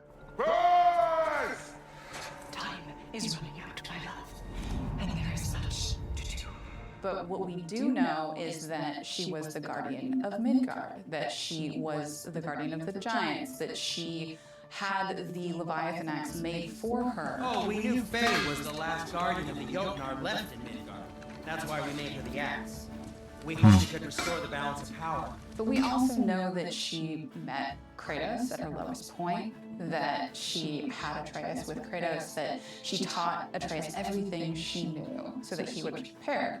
But behind all of that, there was a woman who held a lot of secrets, and she didn't tell even her closest loved ones everything about her. She had a quiet moment of life for just a while. And then she died. And she died. She had a plan for Kratos and Atreus, something that she hadn't even told them about, and we didn't know why. She sent us here knowing we would find this. But why not just tell us the truth? But they trusted her, and they followed that plan, and everything that they accomplished in 2018 was a result of it. What players should know about God of War Laufey before they start playing is that it starts from the moment that Kratos placed Faye's body on the pyre and burned it. And from there, Faye awakens in the Everyone, which is the afterlife of the gods. What are they called? Hold on. I'm gonna actually put on the captions. In the Everyone, which is the afterlife of the gods. The Everyone or Every Win? I know that Q Quaid said some specific thing. I just don't know which one it was. Place that is very different than what she expected. All gods return to the afterlife of the gods at the end of their life. So when they die, this is where they go. And all magic goes there. It's colorful and vivid and unexpected and beautiful, but it has suffered and been corrupted and become a bit threatening. Faye quickly realizes that the plan she had set in motion for Kratos and Atreus to protect them from a fate that she had foreseen may not work. Her priority shifts to getting home. I didn't even realize that's what they were implying. Wait, so Odin was at the end was trying to get to the Everyone, essentially. No, the captions said Everyone, but I think they're auto-generated. I'm just going to call it the Everywhere, or Everyone, I don't know. So it's the Every Place, essentially. I'll call it the Every Place. Okay, I'm trying to digest the lore ramifications of this title a bit more. Life of the Gods is inhabited by two gods of war named Bexi and Sekhmet. Oh. I assume the Egyptian goddess of war and then the Chinese god of war. I think that's what their whole spiel is. Yeah, because the woman has like that very specific like hood thing that you see in a lot of Egyptian like relics and whatnot. Like that headpiece just casually on her belt, and also her head kind of has that too. And then this dude just looks like a that dude looks like an Oni from like multiple different Asian mythologies. I'd say Chinese, but it could be Japanese too. I don't know. I said Chinese because the outfit looked a little more barbaric, and that kind of aligned with some earlier like factions of like I guess Chinese militaries and whatnot. I'm just trying to digest that a bit more.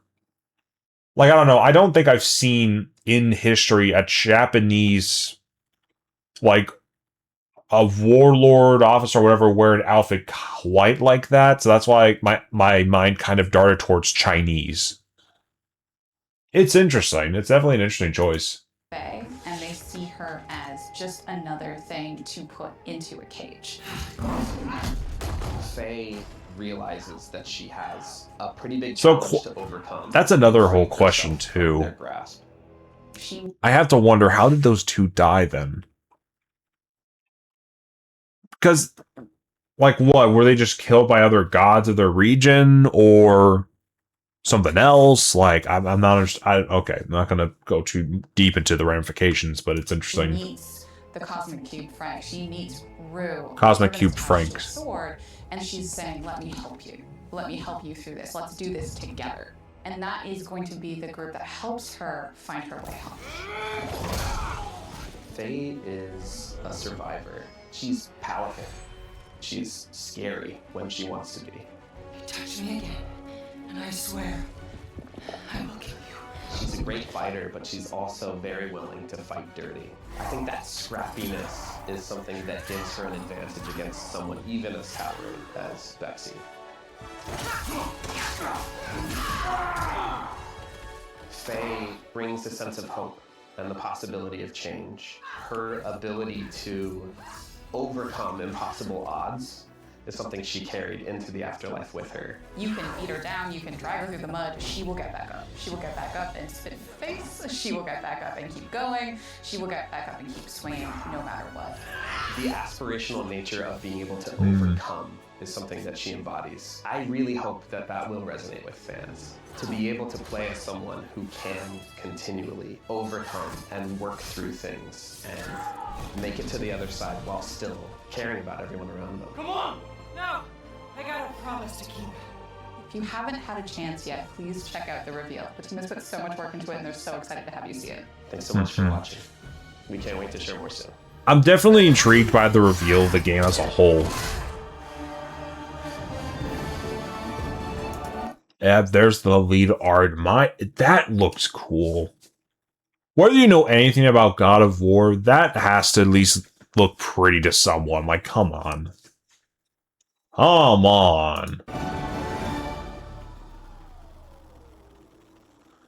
It's certainly an interesting title. Alright, then there's the cast reveal. 1 hour of silence when Yoshi licks you sometimes. Another time. Alright, what's the cast looking like for this game? Yep. Immediately looking. Yep, Jack Quaid. Jack Quaid's a fucking cube. The Quaid cube. The cube Quaid. Fucking Cosmic Quaid Jack Cubinson. That's cool. Meet the cast of God of War Laufey. I'm Deborah Ann Wool, and I... Deborah, nice to see you again. in God of War Laufey. Hi, I'm Jack Quaid, and I play Frank in God of War Laufey. Frank, but it's spelled in like the most obnoxiously fancy way possible. I kind of like that. In God of War Laufey. My name is Helena Lau, and I play Rue in God of War Laufey. There has to be a way out of here. I came on board to the God of War series for God of War Ragnarok. At that time, I was kind of a memory within Kratos that was helping him on his journey. I love that I get to deepen who she is, that this isn't only Kratos' memory of her, this is now the full person. To be an original character in a new game, in a universe that I love and care so much about, it's really like dream come true stuff for me. This is actually my first foray into video games. And so when I got the part, I just started going down every rabbit hole I could go down. And so I was getting really hyped just from reading comments and seeing, you know, the community, the fans. Where am I? I deeply admire Faye. Who is she and can she be whole?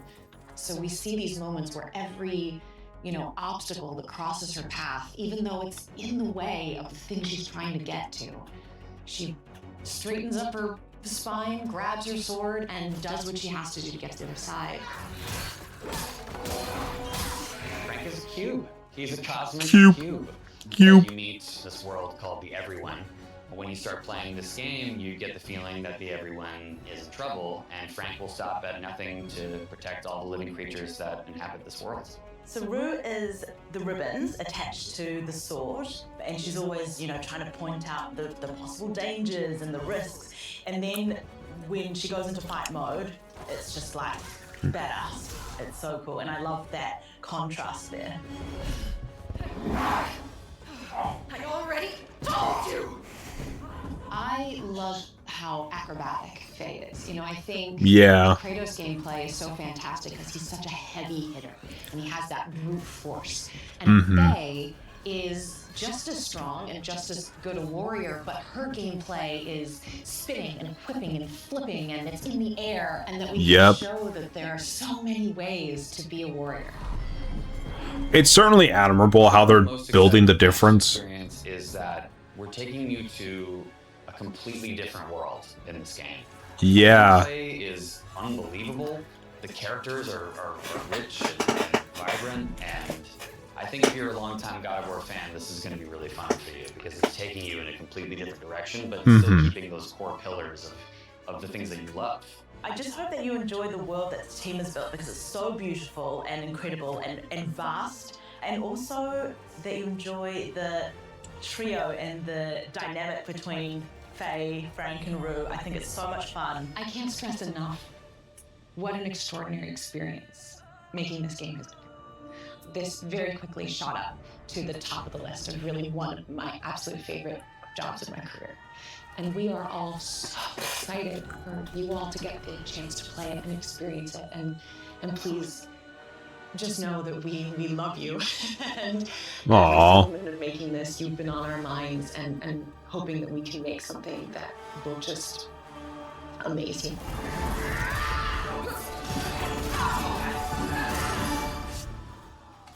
Alright, I will give it credence, yeah. The game looks really good.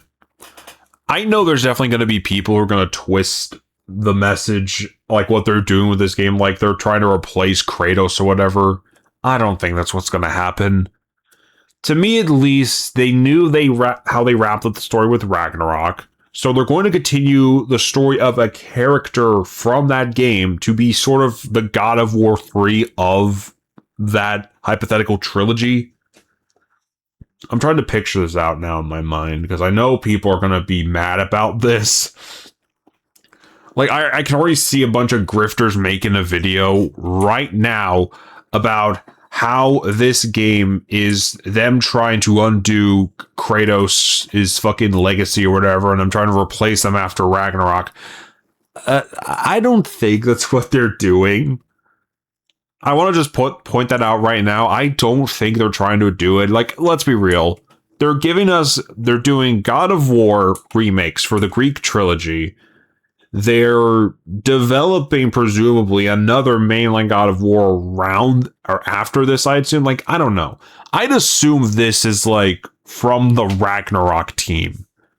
And that the team that's making the remake of the Greek trilogy is probably something completely different. If I had to make a guess. They're trying to build out the world a bit more before they... Like, I guarantee this game is going to kind of have like little tidbits and setup to how you could hypothetically do another God of War. Something like God of War 7, where they do end up starting like this War of the Realms kind of story, maybe. I really don't know. But to be fair here, there's a lot of uncertainty with what the series will do. And honestly, I think a big part of the appeal of it is, hey, this is technically a long-running story that spans multiple pantheons now. And this game is kind of showing me, yeah, they're really building out they're building out the narrative to crazier things than even we could have predicted originally.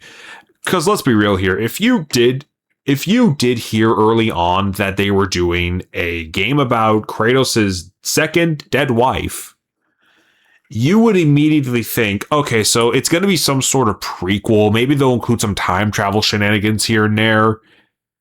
I mean, to me at least, it's going to be a game that's going to try to add more to the Norse duology in subtle and interesting ways. Maybe we'll find out that Faye is the one that blew the horn in God of War 2018. If you know, you know. But they definitely have options. And I think that makes this more interesting than just, let's do another sequel. And I know a lot of people would probably prefer if they just did God of War Egypt as the next game. But honestly, I'm not upset about that at all. To me, at least, it's showing, at least what this is showing, is that they're developing out the world more. They're exploring more avenues that aren't necessarily as safe. And I think of the same level of passion, dedication, care, and just, I don't know, the same like mindset that went into God of War 2018 and Ragnarok is carried into this game. They just evolve it a bit differently, story-wise and gameplay-wise, to be a bit more different. As a spin-off, or even as I don't think this is gonna start like a whole new sub-series. Maybe they'll be more interested in developing games around other characters if this one does well. But to me, at least, this game looks really cool. I'm very interested in seeing more of it.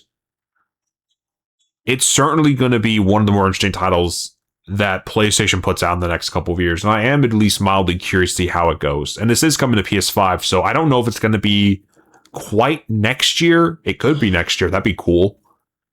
Yeah, because God of War Ragnarok came out in 2022, I want to say. So, yeah, they put this out, 5-year difference. That makes sense. I mean, I don't know. They just got options for that. And I think it's going to be really cool to see how they use this to kind of subtly expand, like, lay out the pantheons and show, like, dead gods from each of those realms. Whether this game ends with, like, Faye leaving the everyone and she, like, appears after the events of God of War Ragnarok and finds Kratos and Atreus again or something, I don't know how that's going to work. I imagine, though, it's going to have some notable setup. Some big notable thing that's going to impact the world that we just don't expect. And I fully expect Athena to appear in this game, too. Honestly. Like, yeah, you see around that, what do they call it? The kaleidoscope tower thing that's behind Faye in the background. The lights on it kind of look like the energy that Athena gave off in God of War 3, if that was even Athena. Some people say that Athena in God of War 3 was the demiurge, and that this whole realm is kind of where she was, maybe? So they might be doing this game to explore how the afterlife works in this universe a bit more before delving into a bigger conflict with multiple pantheons that might be built around the everyone or maybe something else. Like that would make sense, I feel. Because one thing I've learned from the God of War games, at least the more recent ones, is that they don't do a title like this without having it like be a big like a set of puzzle piece that can go in different directions, right? And on top of them also just being really awesome single player games. That's something I love about this series. And on top of just being great in terms of gameplay and story, it's also really good in like trying to guess where the series goes next. Again, many people thought for the longest time they were going to go to Egypt originally after Ragnarok. This is out of left field.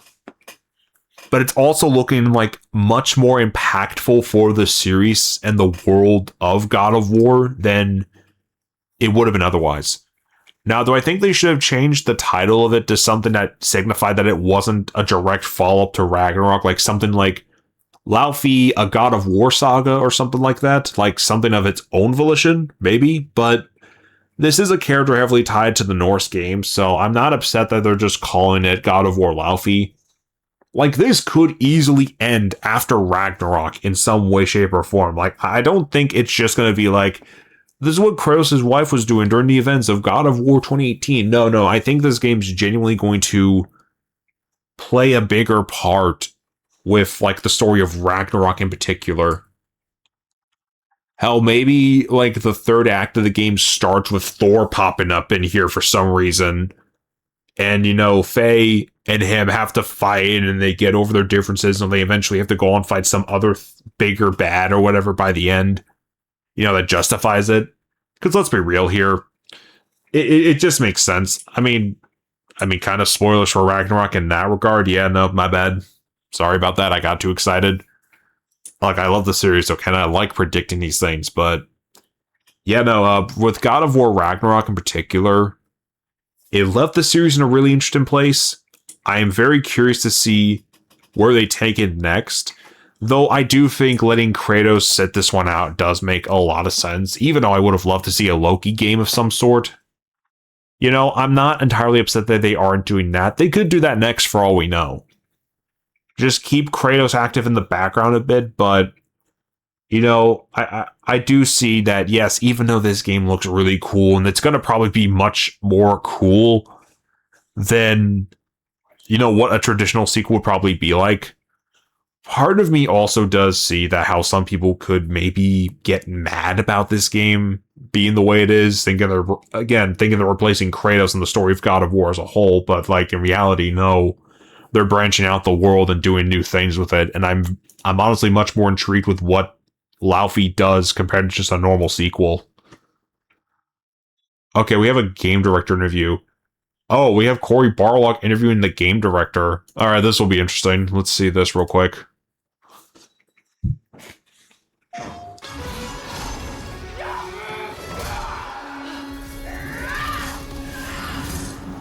God of War Laufey game director interview. Okay.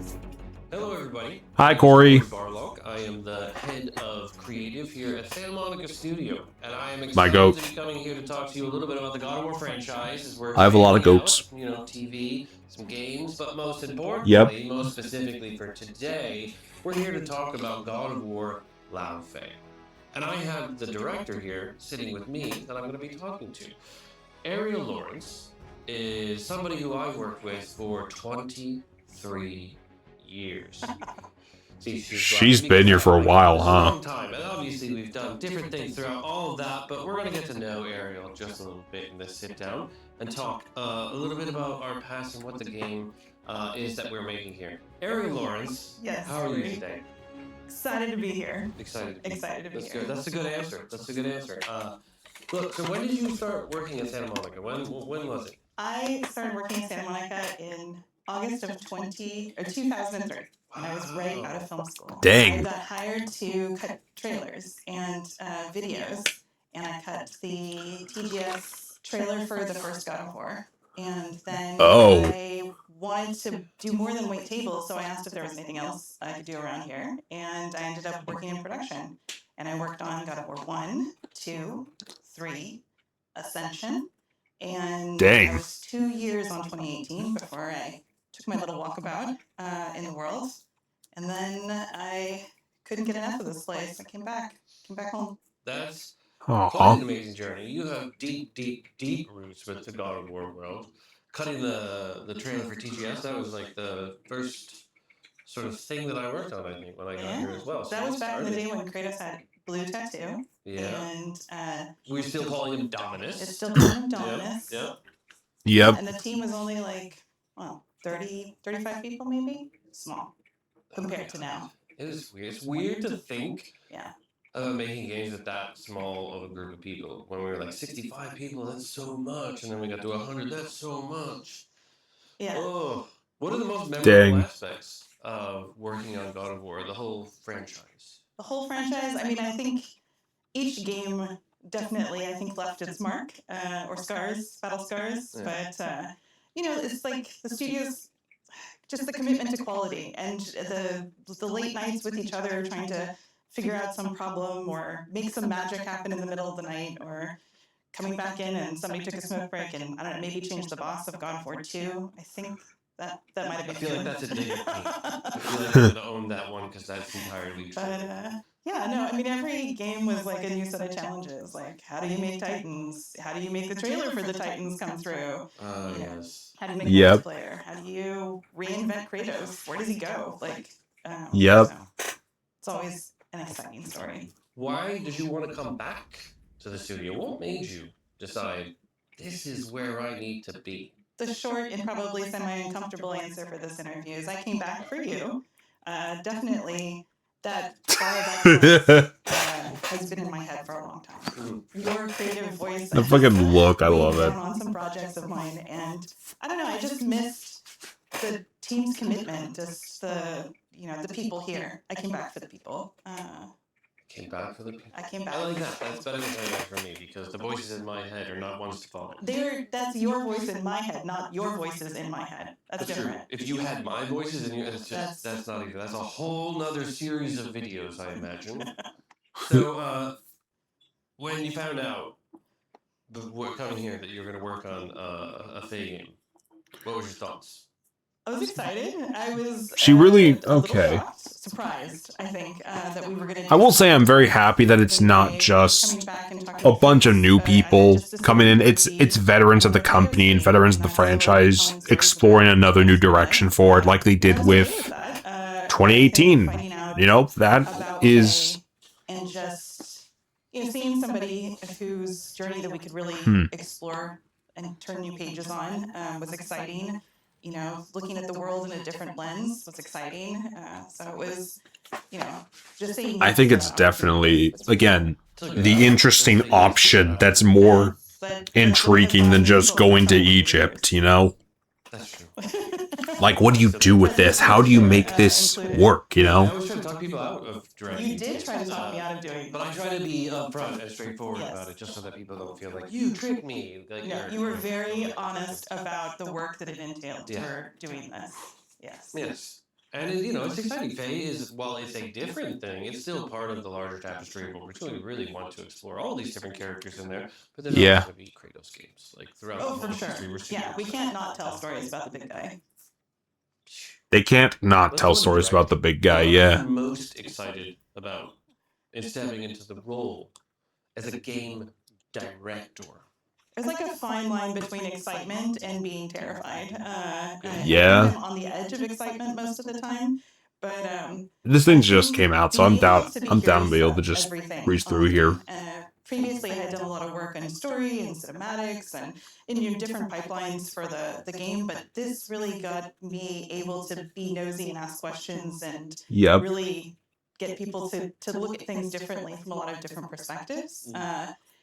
Which I think is the big appeal of the game. They're exploring a different perspective.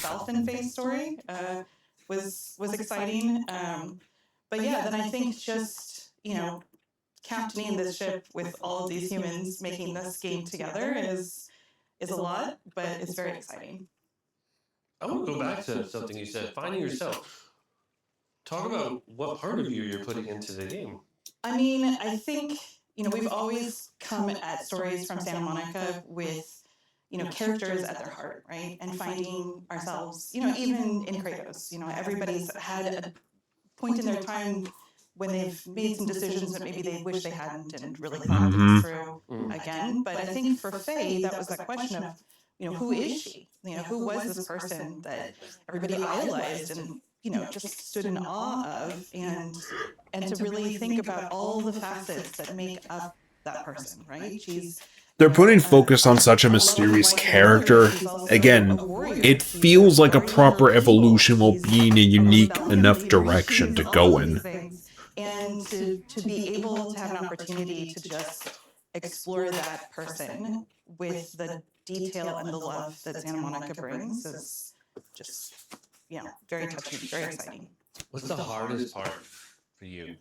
Stepping into the role as a director, is there any sort of individual parts where it's like, that you feel great about overcoming? I think that's probably the more specific question. Is there's hard parts, but we always sort of push through when we get to that other side. What's any hard parts you can think of that? I think I'll cut the developer interview here. Not the fact that I don't want to see the rest of it. I just don't want to bore everyone out of here with just it being like, oh yeah, yeah, that's true. Yeah. But yeah, the points come across make a lot of sense. It does look like there's a lot of newer blood coming in to make this game. And honestly, I think if they're doing this with the right consensus and supervision, it could genuinely be a very fresh perspective for the franchise. I love that cover art though. That looks so fucking good. That art looks so good. Oh my god. And on PlayStation.com, let's see.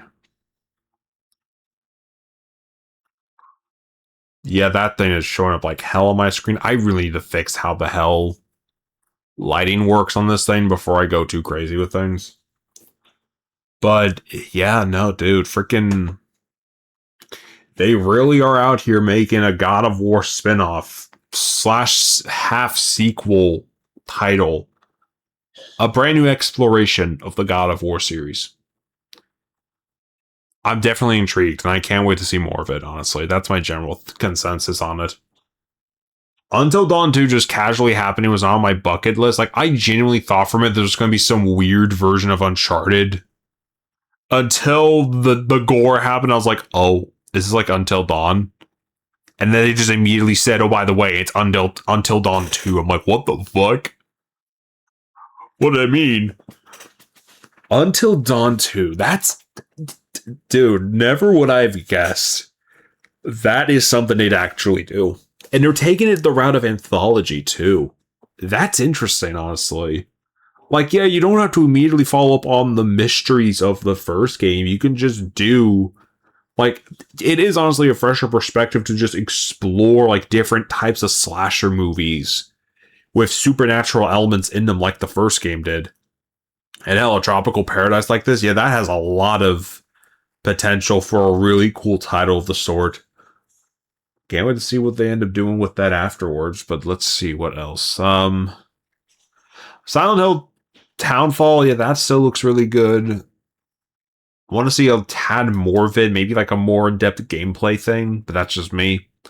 No Rest for the Wicked, that actually looks like a really cool game, and it's done by the Ori and the Blind Forest and Will the Wisp devs. That looks, it looks really freaking cool.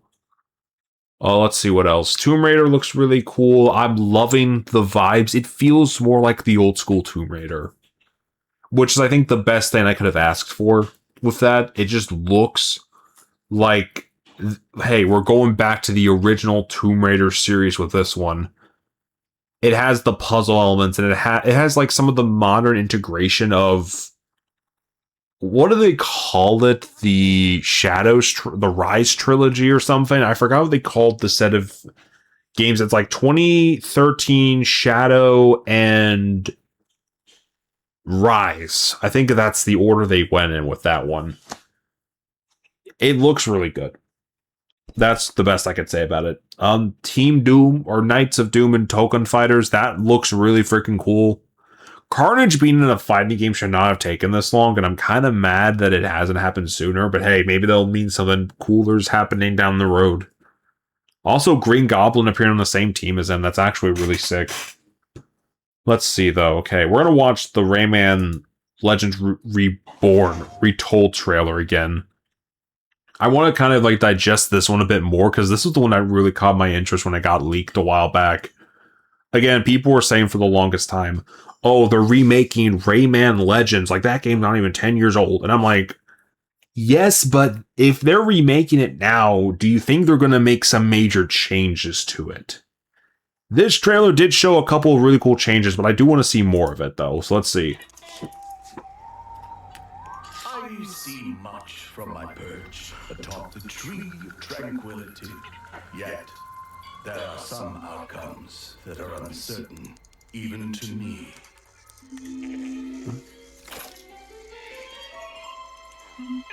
Dragons! Let's roll! I mean... Your heroes will no doubt be the stuff of tales twice told throughout the Glade of Dreams. Collar biscuits? But... Oh! Honestly, I don't hate the graphical look. Does it look a tad bit generic? Yes, but I think the idea is they want to blend this more with... They want to blend this more with the previous trilogy, like Rayman 1, 2, The Great Escape, and 3, Hoodlum Havoc. That's kind of the vibe I'm getting at. Like, they're making it sort of like... They're trying to blend the two together, which honestly doesn't seem that bad. And honestly, you can have a lot of this stuff look much worse realistically, because, yeah, no. I'm looking at it graphically, you could absolutely have it look much worse than this. Like, come on, that's still really stunning. It isn't quite like the 2D hand-drawn look of the original, but man, it still is really pretty. It's God damn it. It's basically our Rayman Legends original edition is RTX off, retold is just RTX on. That's literally the difference in terms of graphics. It's so dumb. Your heroics will no doubt be the stuff of tales twice told throughout the Glade of Dreams. Again, definitely intriguing, and again, graphically, it kind of looks like a slightly refined version of some of the CGI trailers for this game, and I think the mobile games, that did inevitably use the look of Legends, in most cases, like the same sprites and environments and whatnot. So again, not really bad. Dare I say, it does look pretty good. Like, no, I'm gonna pick up on this more. I don't know how I feel about the voice. That's the one thing. Rayman, I think, has had a couple of voices, but he's mostly been silent, except for, I think the second game and then this one TV show pilot where he was voiced by Billy West, I think. Honestly, it would have been pretty cool if they got Billy West to come back. Fry voicing Rayman makes way too much sense. Honestly, it just makes way too much sense.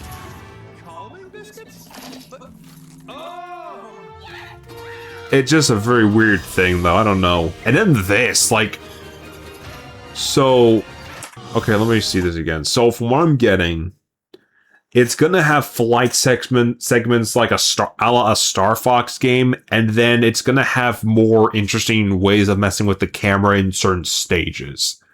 That's kind of what I'm getting at with, why we're making it a 3D title. Well, we're gonna do these new Star Fox-esque segments where we're going around and dodging obstacles and blasting foes, and then we're also gonna do cooler things with the camera and the stages to make it more cinematic. Which ain't inherently bad, but another thing to note is 2D games are much easier to design, and when you fill out a background in a 2D game, it's very different than filling out a 3D space in a 3D game. Which, it's definitely a different change and everything, for sure. And it's a very complicated change, because how do you change it in a way that makes sense? You make it feel more cinematic, maybe fill in certain details. I don't know, I'm just gonna keep going with this. Yeah, they're basically having them go around and flying around, and why are they bug-sized here? I just realized that. Why are the skeletons average people size? Meanwhile, Rayman and his friends are tiny. I'm not gonna question it just yet. It looks very cinematic, though. Graphically, it looks stunning. Zero doubt about that. Zero doubt about it looking very graphically good. I don't think that's a new level. I don't think. The idea of the remake is they're going back and they're changing a couple of things with it. I don't know if that's necessarily a new level. That looks kind of like something out of the original, but I'm not too sure. I'm trying to analyze it. So that's from the original. This, I think, I remember a stage like this from Origins. I don't think it's from Legends. Maybe it's one of the throwback stages they're working back in as I don't know, a proper thing. I have no idea. Then this here, that might be a new level. I'm not too sure. Or maybe it's just the beach level. I don't really... Again, they're changing a lot of things about it. This, I was a little confused if it was a new level. And then, that's an old level. I remember that bit very well from the original.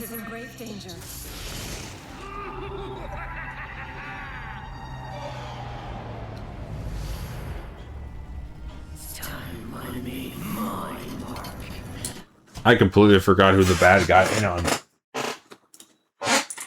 Who's the main villain of Rayman Legends? I actually had to look this up. Hold on, my bad. Hold on.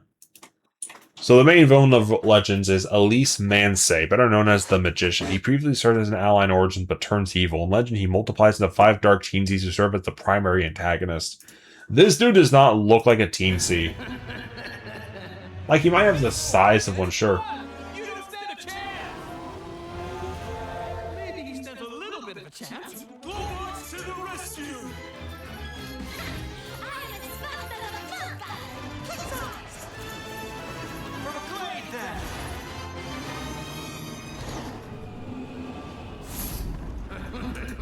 Yeah, I don't think that's Mansley. That doesn't have the same facial shape.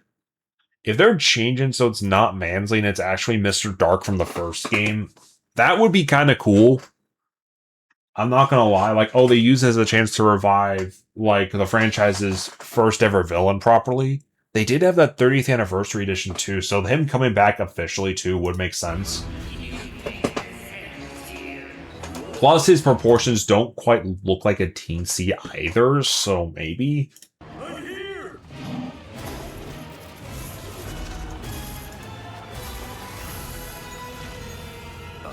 ready for our game, Rayman? It looks very quirky and a little silly, but it looks kind of cool. Again, I probably would want to check out a demo or at least see an extended gameplay look before I made the call on, buying it. But yeah, no, the game looks fine. No real complaints here. The game just looks fine. A bit of a letdown that it's just Legends again, but it has 3D graphics, these weird Star Foxy segments. But the story stuff, I'm not sure. Them doing more of an in-depth story for Legends could be very interesting, so I'm not sure. We'll see. Okay, let me check the PlayStation page one more time to see if they did update with anything else. The developer interview, Faye, yep, beat the cast, and the gameplay reveal. Yeah, that makes sense. There's nothing really much else left to talk about. I think that's probably the best place to call it for right now, yeah. Overall, okay, in terms of a general state of play, I want to give it a 7. Yeah, I'm probably going to give it a 7. Not because I think it was a bad state of play. I think a lot of the announcements here were really cool, like God of War Laufey, Until Dawn 2, and then Rayman, I guess, would count as one of the announcements. Like, first-party stuff-wise, it was really freaking good.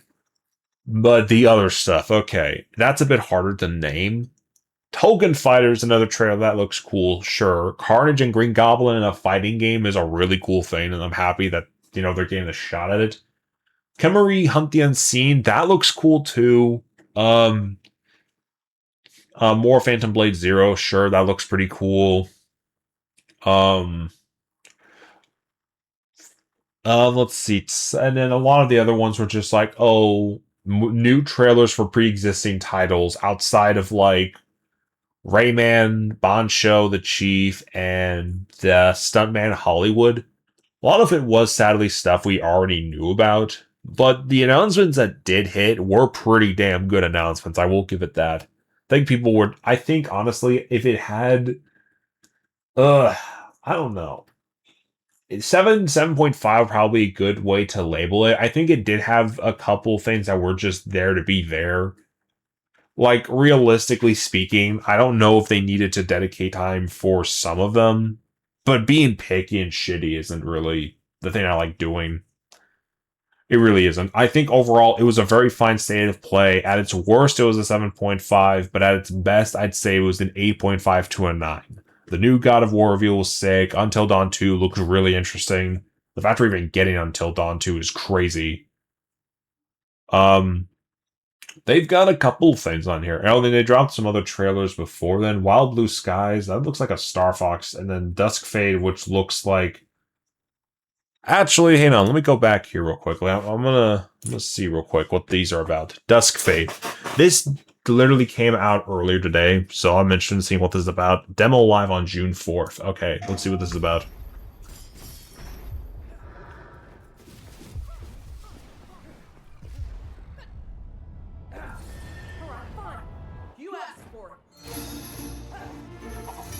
Yes, old school 3D platforming adventure. Yeah, I think I saw something about this being like a Jak and Daxter and Kingdom Hearts inspired platform title. Honestly, I think it looks cool. Demo live on June 4th. Oh, that's... Ooh. Okay, no, environmental-wise, this thing looks really pretty. I'm not even gonna lie, it does look really pretty.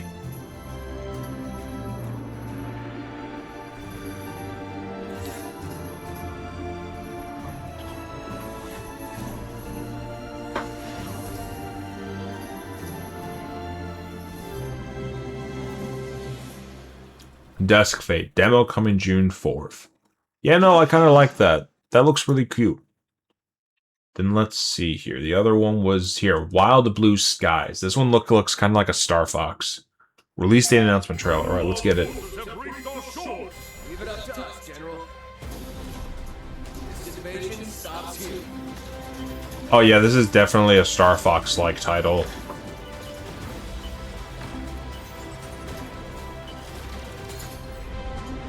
Push the limits. All bombers are go.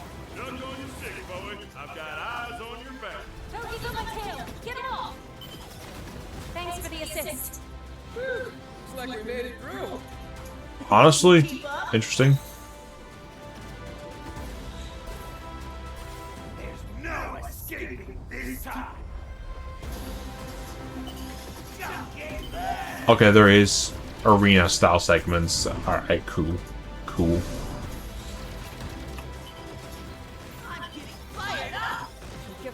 Yeah, it kind of looks like it transforms... I'm not gonna say like exactly like Rogue Squadron, but it definitely has that look in the arena mode. Let's end this once and for all. Honestly sick. Available August 13th. Well, there you go. Those are two really cool indie games to look out for. Wild Blue Skies and Dusk Fade. Very cool titles, I think. Very cool titles. Worst character assassinations and sequels. Yeah, we're not going there. I don't have the fuck to give for that. Alright. But there we go. I think that's actually it, right? That's it. We're good. Okay, I believe that is officially it. That was a very quick little reaction stream. And again, I apologize for not starting up sooner to talk more about proper predictions and whatnot. Admittedly, I had issues with OBS before even starting the stream, so if people were thrown off by me starting up so late and close to the airing of the State of Play, that's why. But overall, I think, again, solid 7.5 out of 10 State of Play. I think it was a really good showing. Had a couple weak spots I didn't give the most about. But otherwise, trying to think about it more, like, maybe more of an 8.5, I feel. It was a pretty good State of Play. I think overall is a really good State of Play. Showed off a lot of stuff we already knew about, sure. Maybe didn't have as many announcements as we would have liked, but, you know, at the end of it, more Wolverine gameplay, more God of War stuff, Rayman Legend Retold, which, yeah, again, still weird, but hey, I'm not really one to complain about that. But yeah, I think genuinely speaking, the game does look really freaking cool. No doubt about it. Oh, hold on. Wait a minute. Hold on. I need to see this. What's this? Hold on. Digital Deluxe Edition. So, let's see. Digital Deluxe Edition of Wolverine, including 5 exclusive costumes, including 5 different claws. So they have... I forget the exact look, but like an Ultimate Comics style-ish Wolverine. That's kind of the vibe I get from the one on the left. There's a blue suit Wolverine, which I assume is meant to be like a Fantastic Four style suit, since there is a universe where he is a member of that team, so maybe. Then the classic suit with red eyes. I don't know why they have red eyes on that. That's kind of weird. Then they have that suit next to it. Oh my god, that looks freaky. Not in a bad way, it just looks very interesting. And then the last one on the right, I think, is meant to be an Age of Apocalypse style suit. 3 technique points plus 5 suits and claws. Interesting, very interesting. Yeah, and then after that is early pre-order bonuses to get the classic brown suit and reflective claws earlier in the game, and then icons, some other stuff. I'm looking through all this right now to just look here. Oh, here's the suits. Okay, so Incredible, Savage, Age of Apocalypse, Night Hunt, New Leather. That's the name of these suits? Incredible, Savage... Incredible, I assume, is a reference to the original suit here, since Wolverine debuted in an Incredible Hulk comic. Savage, I assume, is this guy right here. I don't remember what comic he's referencing, though. Age of Apocalypse, obviously referencing this guy. Night Hunt is this one, and then New Leather, I'd only assume is this one. Probably meant to be a nod to the Fox X-Men suits without being a proper X-Men movie Fox era suit, maybe, but I don't know. Maybe. Yeah, I believe they said there's no, and I believe they said there's no collector's edition for this either, so that's a bit sad, but hey, it is what it is.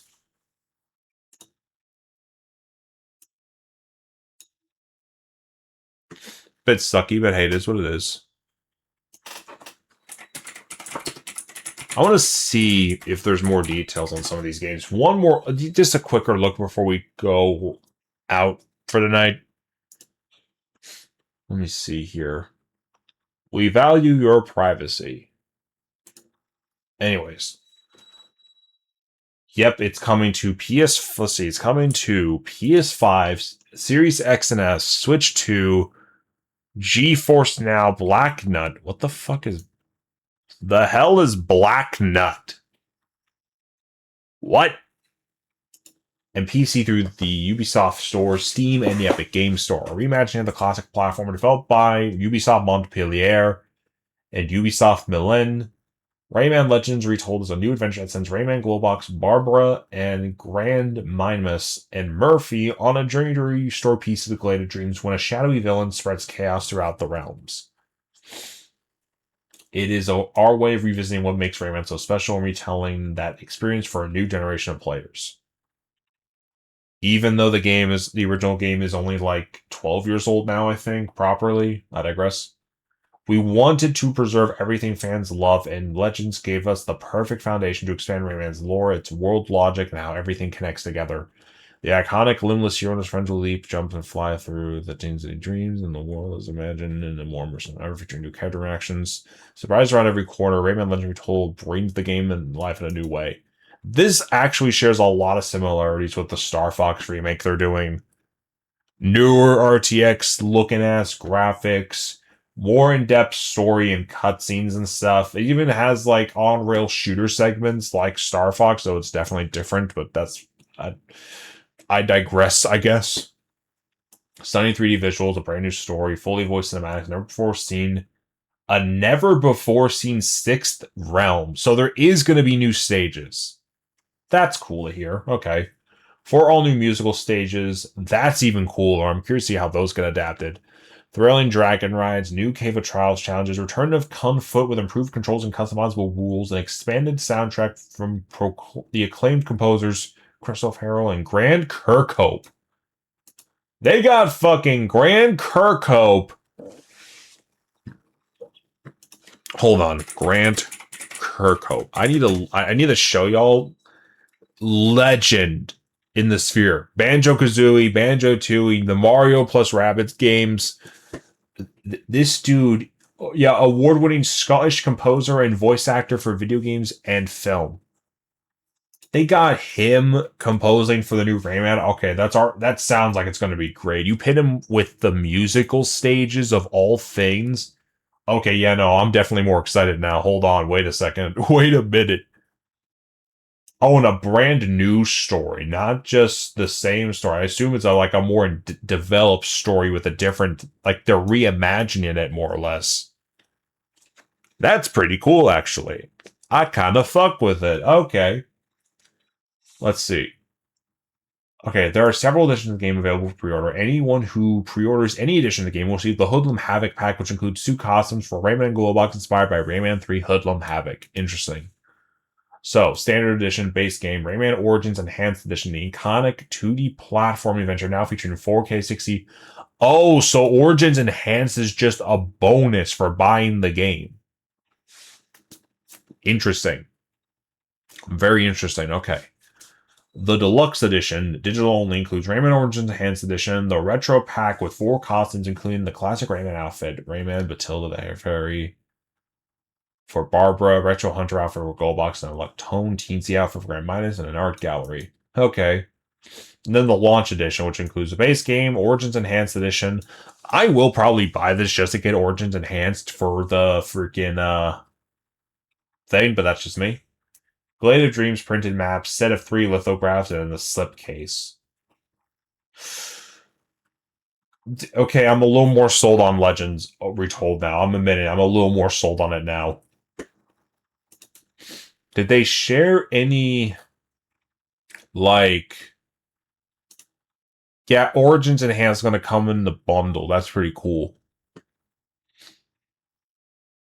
That's sick. So they're acknowledging, hey, we're not going to remake all the Origins levels, so we're just going to remake Origins and put it in the same package. That's honestly really sick. I like that.